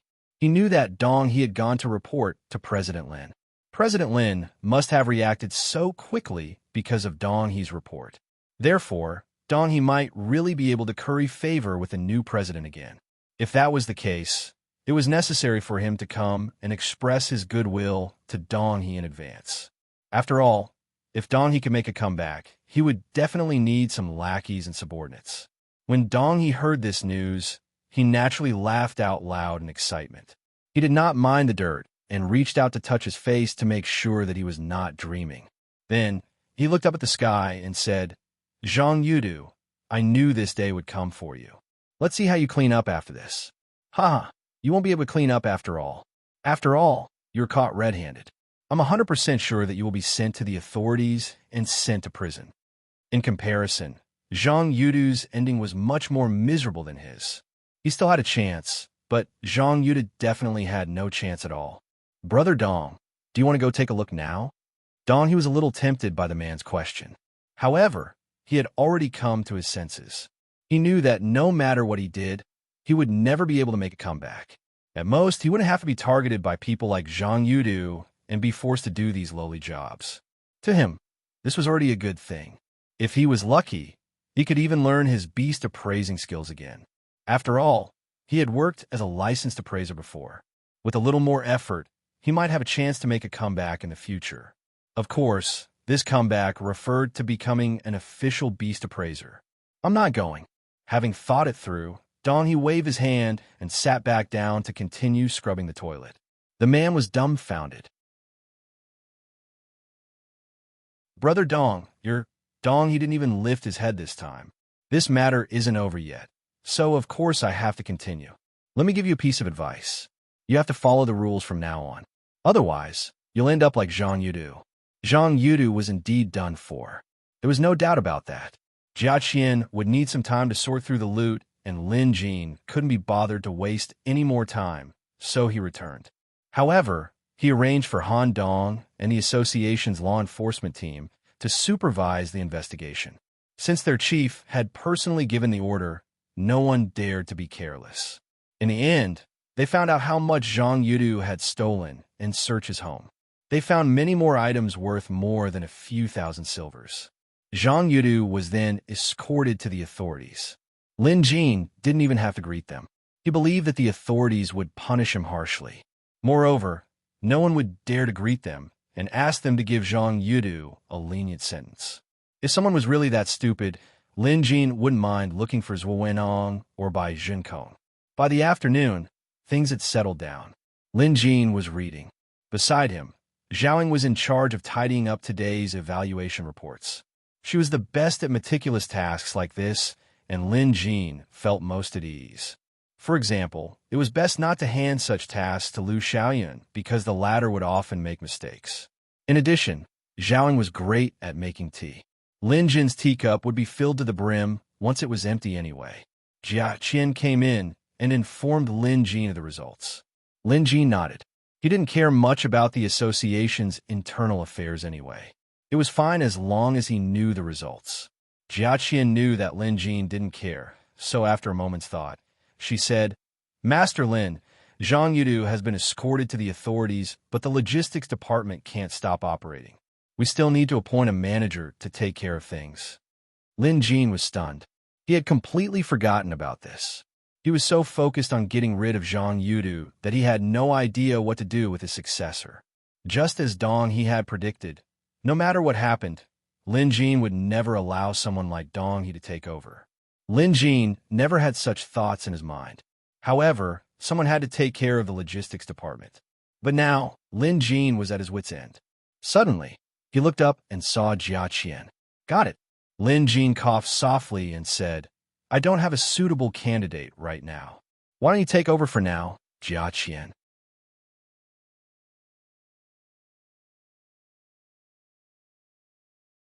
Chapter 328. Lin Jin's abdication of responsibility was as good as it could get. Jia Qian was stunned for a moment before nodding helplessly. She could tell that Lin Jin wasn't joking. He really wanted to hand over the position of managing the logistics department to her. This was a lucrative job that many people yearned for even in their dreams. Master Lin obviously knew that this was an important position, so why would he hand it over to her? Was there even need to ask? Jia Qian quickly understood. In the beginning, it was Dong He. When Dong He was in charge of the logistics department, it was also a complete mess. Later, it was Zhang Yudu who made the logistics department even more chaotic. For such an important place to have two managers acting in such a manner, Master Lin, as the guild leader, must be having a headache as well. Just as Master Lin said, he didn't have a suitable candidate. Now that she thought about it, it wasn't that he didn't have anyone, but Master Lin didn't trust anyone. It was because Master Lin trusted him that he passed this heavy responsibility to him. Master Lin hoped that he could properly reorganize the logistics department, which was an important place. What kind of trust was this? Jia Qian immediately felt the burden on her shoulders increase. However, she didn't decline. After all, Master Lin had already spoken. Ever since Jia Qian became Lin Jin's disciple, she learned of Lin Jin's skill in beast appraising. His level was much higher than she had imagined. Jia Qian also heard that Lin Jin had an incredible mentor, which was why he was able to improve by leaps and bounds in such a short period of time. Of course, his talent was unparalleled as well. Jia Qian was more than satisfied to be able to learn from Lin Jin. She wouldn't waste this opportunity. It could be said that it was Lin Jin who pulled her back from the abyss. Hence, no matter what Lin Jin asked her to do, she would do her best. Since he had entrusted her with such an important task, she would definitely do it well. However, Jia Qian didn't know that Lin Jin hadn't even considered what she was thinking. Reorganizing the logistics department was only because Lin Jin found out about Zhang Yuda's actions. As for the rest, Lin Jin didn't think too much about it. He wasn't a good manager. Right now, Lin Jin's main focus was on beast appraising. At the same time, at the southern border of Jade Dragon Kingdom, Reed City. Reed City was surrounded by fertile paddy fields and many lakes and rivers. Most of the year, the area was covered in reeds that stretched endlessly, hence the name Reed City. There were 3 famous lakes outside the city, and Lake Juku was one of them. Juku Lake was more like a winding river. Large patches of reeds divided the surface of the lake into a maze-like river channel. Even boatmen who often fished in the lake would sometimes get lost. Hence, very few people came to Juku Lake. In addition, people often went missing there. No one knew if they were alive or dead. Hence, even people who fish for a living would not go there if they could avoid it. In fact, no one was able to ascertain just how big Nine Crescent Lake was. Firstly, the water here was treacherous, and secondly, Reed City was foggy. Nine Crescent Lake was shrouded in fog all year round, so no one would come here for no reason. Currently, a wooden boat was navigating through the maze-like river channel. At the stern, a barefooted boatman was using a 30-foot bamboo pole to push the boat forward. The boatman inserted the thick bamboo pole into the water and used it to walk a few steps at the stern. Despite the small size of the boat, it was moving at a fast and steady pace. Because the bottom of the lake was relatively shallow, one could only use a bamboo pole. If it were any deeper, they would have to use an oar. Thankfully, this wooden boat had both an oar and a bamboo pole. The boatman had tanned skin and thick calluses on his hands and feet. Weathered by the sun and the wind, he looked old, but his eyes were shining brightly under the bamboo hat. There was another person lying on the boat. This person was dressed like a traveling pharmacist. He was dressed in plain clothes and leather shoes. He should have been an elegant man, but right now, his face was pale and his teeth were clenched tightly. There was even a trace of blood at the corner of his mouth. The boatman who was paddling the boat asked, "Liang Lao-san, what's wrong with you? I've been asking you all the way here, but you didn't answer me. Now that we're about to reach headquarters, why don't you tell me?" The boatman's voice was hoarse, but there was a hint of concern in his tone. The traveling pharmacist did not open his eyes and said weakly, "What can I do even if I tell you? I'm an expert this time, and I'm unlucky. Let's hurry back to the headquarters. Only the elders in the headquarters have the means to save me. If you really mean well, then don't ask." The boatman stopped asking when he heard that. There was fog in front of them, but the boat did not slow down and charged straight into the fog. The fog on the surface of the lake was very dangerous. No one knew what was in front of them, and if they accidentally hit a rock or got entangled by the reeds, they would not be able to escape. However, the boatman was quite familiar with the waterway and managed to paddle through it without a hitch. After passing through the winding reeds, they arrived at a small island in the middle of the lake. Perhaps even the locals of Reed City did not know that there was such an island here. However, upon closer inspection, one would notice that the island was very strange. Although there were small rocks on the island, it looked like it was growing on the back of a turtle. The boatman and the others also called it Turtle Island. The island was not big, or rather pathetically small. It was at most 300 feet deep, and there were many houses on it. Someone saw the wooden boat and immediately went forward. At the same time, black shadows gathered in the lake. Some looked like fish, while others were oddly shaped. They swam together and stirred up the lake like boiling water. "Stop fooling around. Liang Lao-san is about to die. Hurry and inform Elder Zhou." The boatman shouted. The few people on the shore looked at each other and used their means to disperse the things in the water. The wooden boat docked. The boatman helped Liang Lao-san to the shore. When the people on the shore saw him, someone said, "It really is Liang Lao-san. Why is he like this? Stop asking and carry him in. I think Liang Lao-san is about to die."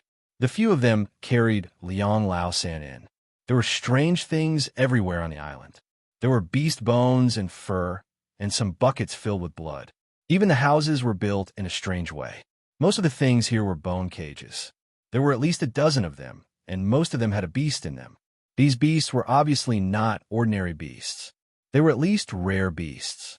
Liang Lao San was lying on the ground in one of the great halls. There were many people around him. An old man with a purple gold crown on his head walked out from the back of the hall. His face was as dark as still water, and his eye bags were unusually large. The people outside saw him and quickly went forward to greet him. Elder Zhou. Yes. Elder Zhou nodded with a solemn face, as if everyone owed him money. He looked down at Liang Lao San, and his frown deepened. Everyone else, leave. With that, the others quickly bowed and left. Soon, only Liang Lao San and Elder Zhou were left in the Great Hall.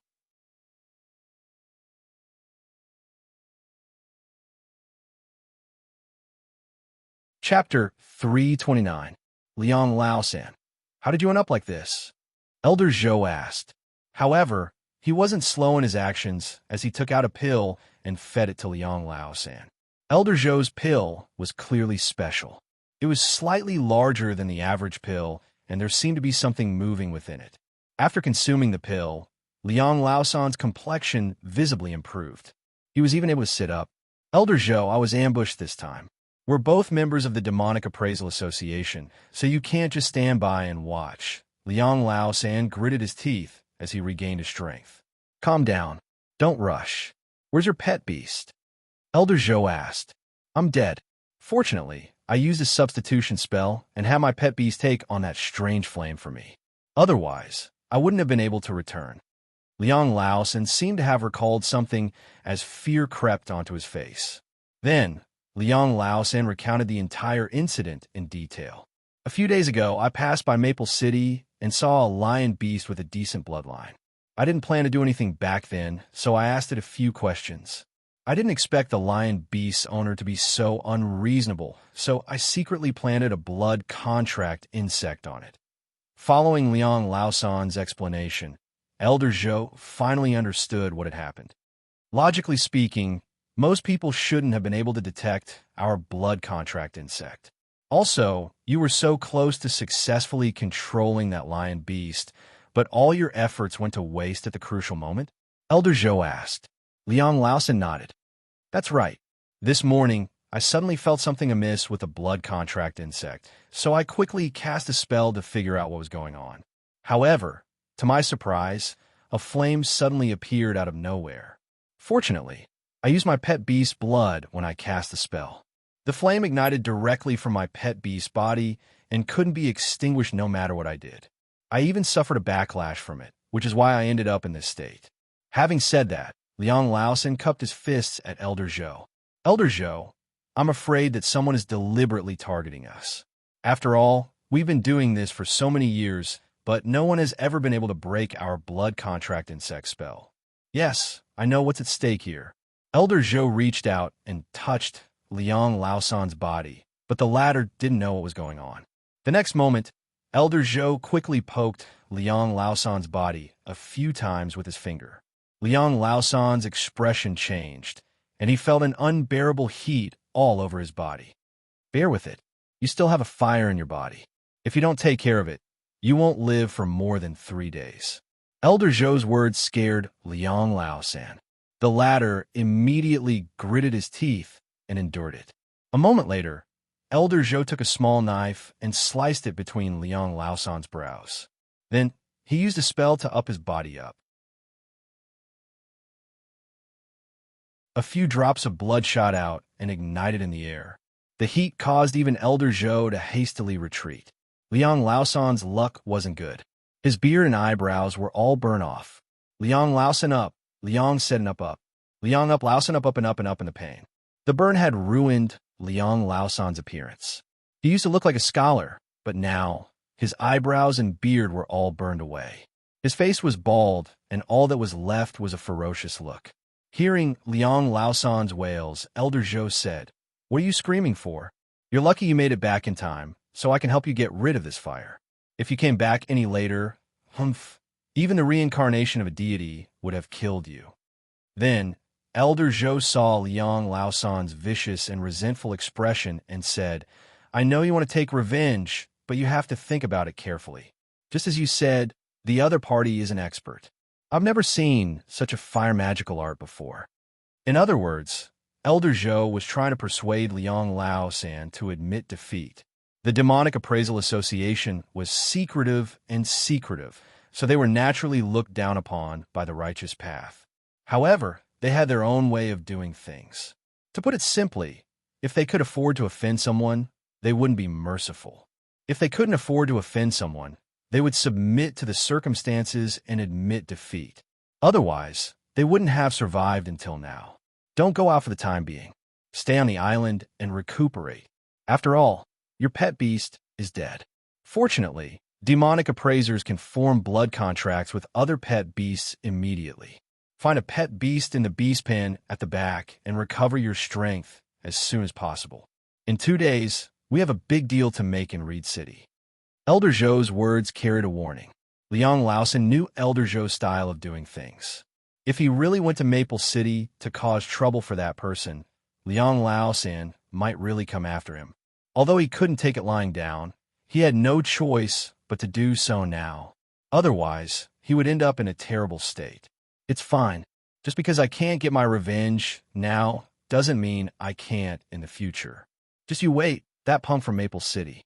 I'll get my revenge sooner or later, Liang Laosan thought. Elder Zhou, what's the big deal in Reed City?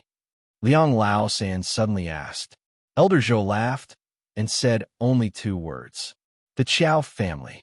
Escort Zhang rushed back to Reed City in the afternoon. He hadn't rested for a single moment along the way. After his mountain lion evolved, his physique had improved as well. Hence, despite the hasty journey, he didn't feel tired at all. More than anything else, he was excited and happy. With a rank 3 pet beast, his life would surely change drastically from now on. This time, he hurried back to explain the situation with the convoy to the Chow family. This was arranged by appraiser Lin, so he had to take it seriously. Hence, Escort Zhang didn't even return to the escort agency or his home. Instead, he headed straight for the Chow family. The Chow family was one of the wealthiest families in Reed City. Their mansion was the largest in Reed City. Due to the fact that the Chow family had been in business for 3 generations, everyone in the city, young and old, knew of the Chow family. Many even relied on the Chow family's business to make a living. However, the Chow family was currently shrouded in worry. The current head of the family was Chow Feigong. Although this head of the family wasn't the kind of person who could expand their territory, he still had no problems with harvests. Over the years, he had managed the Chow family's business in an orderly manner. Many people in the city envied the Chow family for their large family business. However, a large family had its troubles too. Chow Feigong was currently experiencing such a problem. Inside an inner hall, Chow Feigong stared at the portraits of his ancestors on the wall in silence. Behind him were several core members of the Chow family. One of them was his younger brother, another was his uncle, and the others were his nephews. A storm is brewing, Chow Feigong said. Everyone else was frowning in worry as well. Just a few days ago, the Chow family had been robbed. It was normal for a prominent family to have a thief's records, but this time, things were different. The intruder wasn't some petty thief. Moreover, the intruder was heading straight for the Chow family's most restricted area, the ancestor house. Most members of the Chow family only knew about the ancestor house. It was the small courtyard where the Chow family's ancestors resided.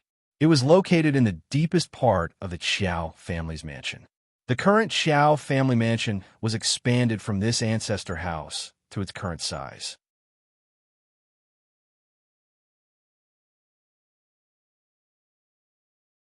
Chapter 330. Later on, the Chow family's ancestral house became a memorial and a place to worship their ancestors. But in reality, the Chow family's ancestral house hid a huge secret of their family. This secret had been passed down for more than 100 years, at least 4 generations of the Chow family. The Chow family's patriarch, who left behind this secret, had also left behind ancestral teachings that the Chow family would remember for generations. However, only the patriarch of the Chow family knew what this secret was, and it had been passed down by word of mouth over the past few generations. No one other than the patriarch was allowed to know. Of course, knowing the secret and knowing what it was were 2 different things.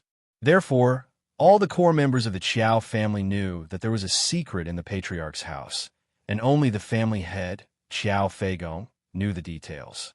The thief had gone straight for the Chow family's ancestral house. Fortunately, the pet beast guarding the house noticed him and prevented the thief from getting away.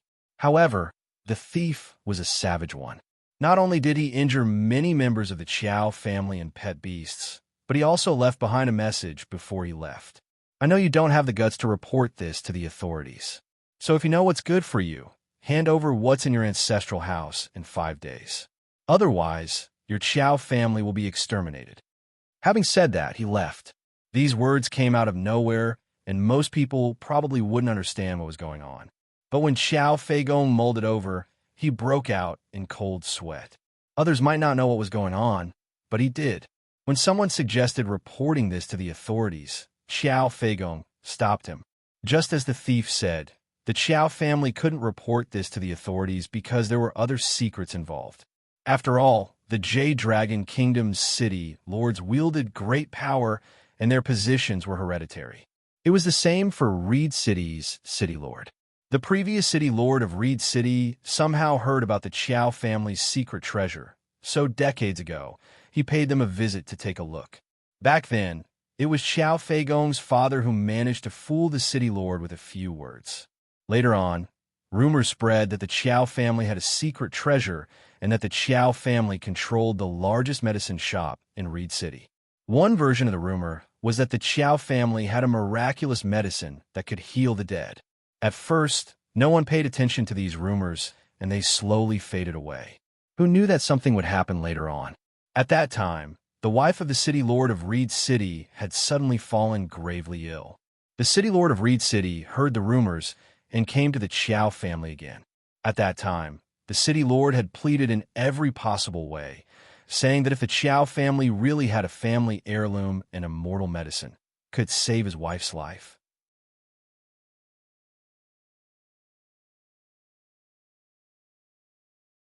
Moreover, the thief was definitely not fighting alone. Since he had given them a deadline of 5 days, he must have a backup plan. Chow Feigong was the head of the family after all, so he had at least this much experience and insight.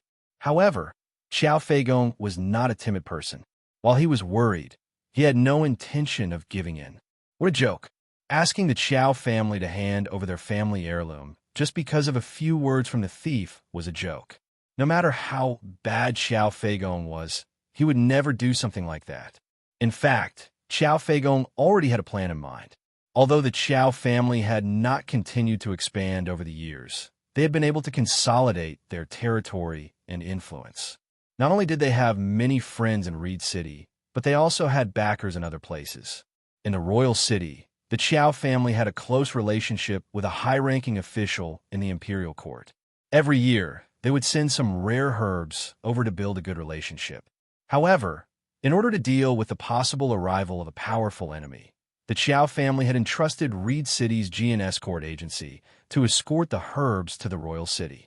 GN Escort Agency was a long-established agency in Reed City. When Chow Feigong's father was still alive, he had a good relationship with GN Escort Agency, and they were trustworthy. Just then, someone came in to report that Escort Zhang from GN Escort Agency was requesting an audience. Chow Feigong was taken aback. Under normal circumstances, Escort Zhang and the others should be on their way to the royal city. Why would they be here to request an audience? Are you sure? Chow Feigong asked the servant with a frown. The latter quickly replied, "Master, what are you talking about? I've seen Escort Zhang many times. There's no way I'm mistaken. Go get him." Chow Feigong immediately led his men to the guest hall. When they arrived, Escort Zhang was already waiting inside. When he saw Chow Feigong, he immediately stood up and greeted, "Greetings, Master Chow." "Escort Zhang, why are you back?" Chow Feigong was puzzled, so he asked directly. As he asked, he noticed that Escort Zhang looked well, especially the docktail mountain lion beside him. It had an inexplicably powerful aura.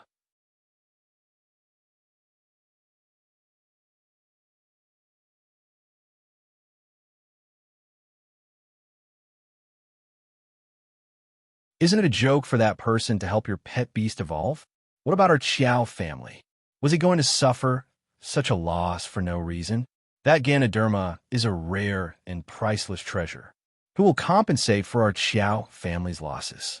Qiao Xing was young and impetuous, so he didn't hold back with his words. Qiao Feigong frowned and reprimanded, "Xing'er, don't be rude. No matter what, Escort Zhang is your elder." Qiao Xing was clearly still a little afraid of his father. Hence, despite his displeasure, he apologized to Escort Zhang. This was the motto of a wealthy family. A mistake was a mistake, and one shouldn't bully others with one's power. Escort Zhang hurriedly saluted Qiao Xing and Qiao Feigong. "That won't do. This time, it is indeed our Jian security agency's fault. But Appraiser Lin is truly capable, and he sincerely wishes for compensation. That's why he asked me to return immediately to explain things to Lord Xiao.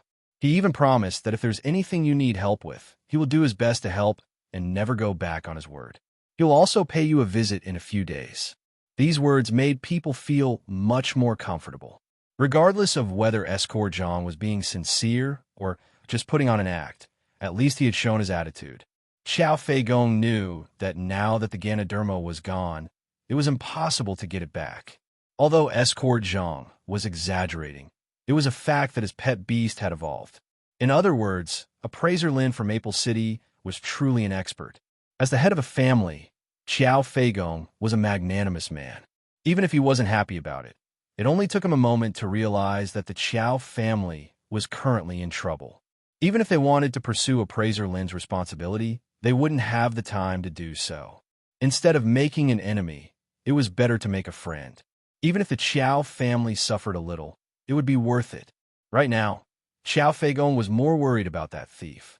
According to what he said, the 5-day deadline would be up in 2 days. At this thought, Qiao Feigong decided not to make things difficult for Escort Zhang. However, he didn't think too much about Appraiser Lin either. Maple City was still quite a distance away from Reed City. Although Appraiser Lin said he was coming back for a visit, it was possible that he was just saying it. Qiao Feigong had seen plenty of such empty banknotes. At most, he would just have to admit that he was unlucky. At this thought, Qiao Feigong didn't say anything else. Escort Zhang was good at reading people's expressions. From the moment he entered, he could tell that something was wrong with the Qiao family. It was as if they had run into some sort of trouble. Escort Zhang thought for a moment before replying. "Master Qiao, we have known each other for many years. Our escort agency has received the Qiao family's care in the past. If the Qiao family is in trouble and I am able to help, please don't hesitate to tell me."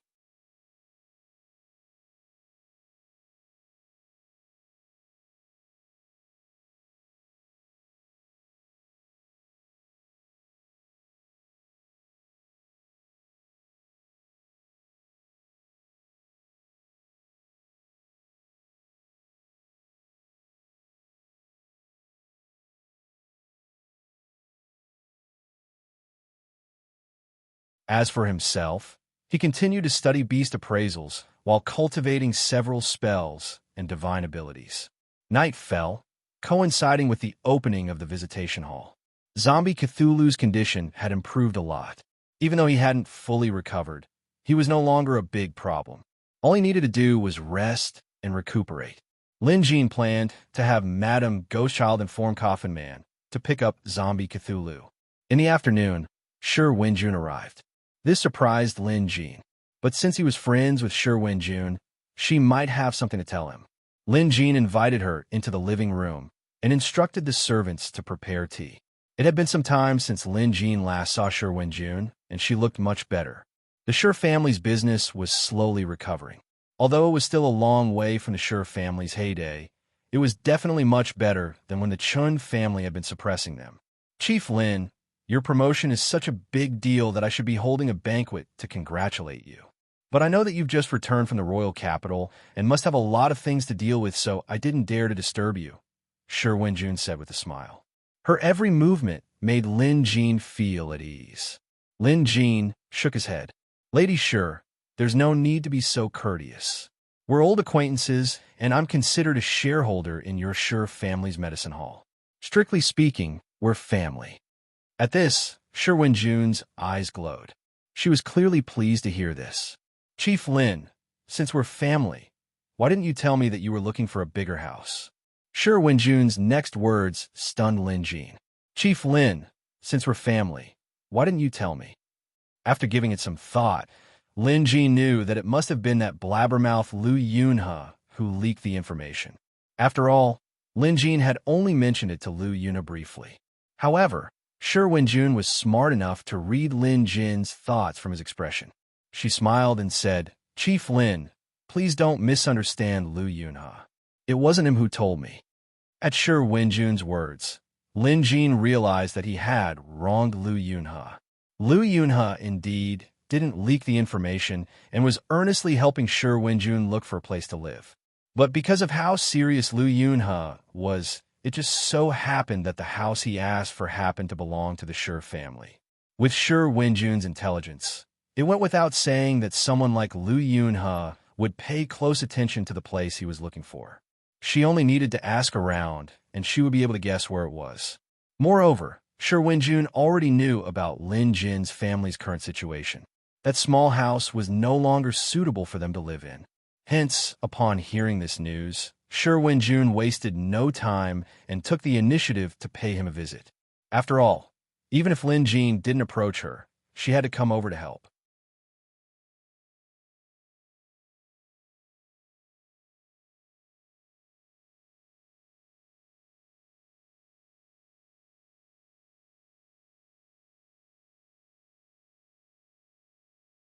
Otherwise, if Yi Yuzhou's cloud flood dragon were to be brought out for a stroll, it would surely cause a commotion. In addition, their pet beasts had all reached their current bottlenecks. After all, they were all capable people who must have used various resources to raise their pet beast levels to the limit. In other words, at their current level, even taking a single step forward was extremely difficult. This was especially true for pet beasts. Regular beast appraisers could no longer help them, so they came to look for Lin Jin. To put it bluntly, they were asking for his help now. Lin Jin glanced at Yi Yuzhou, and the latter gave him an embarrassed look. He was probably the one who brought these people here. Lin Jin didn't have to do it inside the association to look at their pet beasts. He could do it on the streets too. At his current level of beast appraising, anywhere was the same. And so, the group chatted as they walked. Having seen the world, Lin Jin was able to chat cheerfully even with the Friar Association's higher-ups without fear. Sherwin Jun, on the other hand, spoke less. She merely followed behind Lin Jin, smiling from time to time. These people were old acquaintances. Needless to say, Yi Yuzhou and Huang Fuming were Lin Jin's most respected mentors. Although the man had never taught Lin Jin before, Lin Jin was impressed by his high standards as a teacher. Although Luo Beihe was a female teacher with a headstrong personality, she treated Lin Jin well. Mr. Yi was cultured and gentle, which suited Lin Jin's temperament very well. Soon, Lin Jin understood the pet beast conditions. You're tuning in to the Warrior Lore YouTube channel. Don't forget to subscribe and join us on this journey to catch the most captivating stories.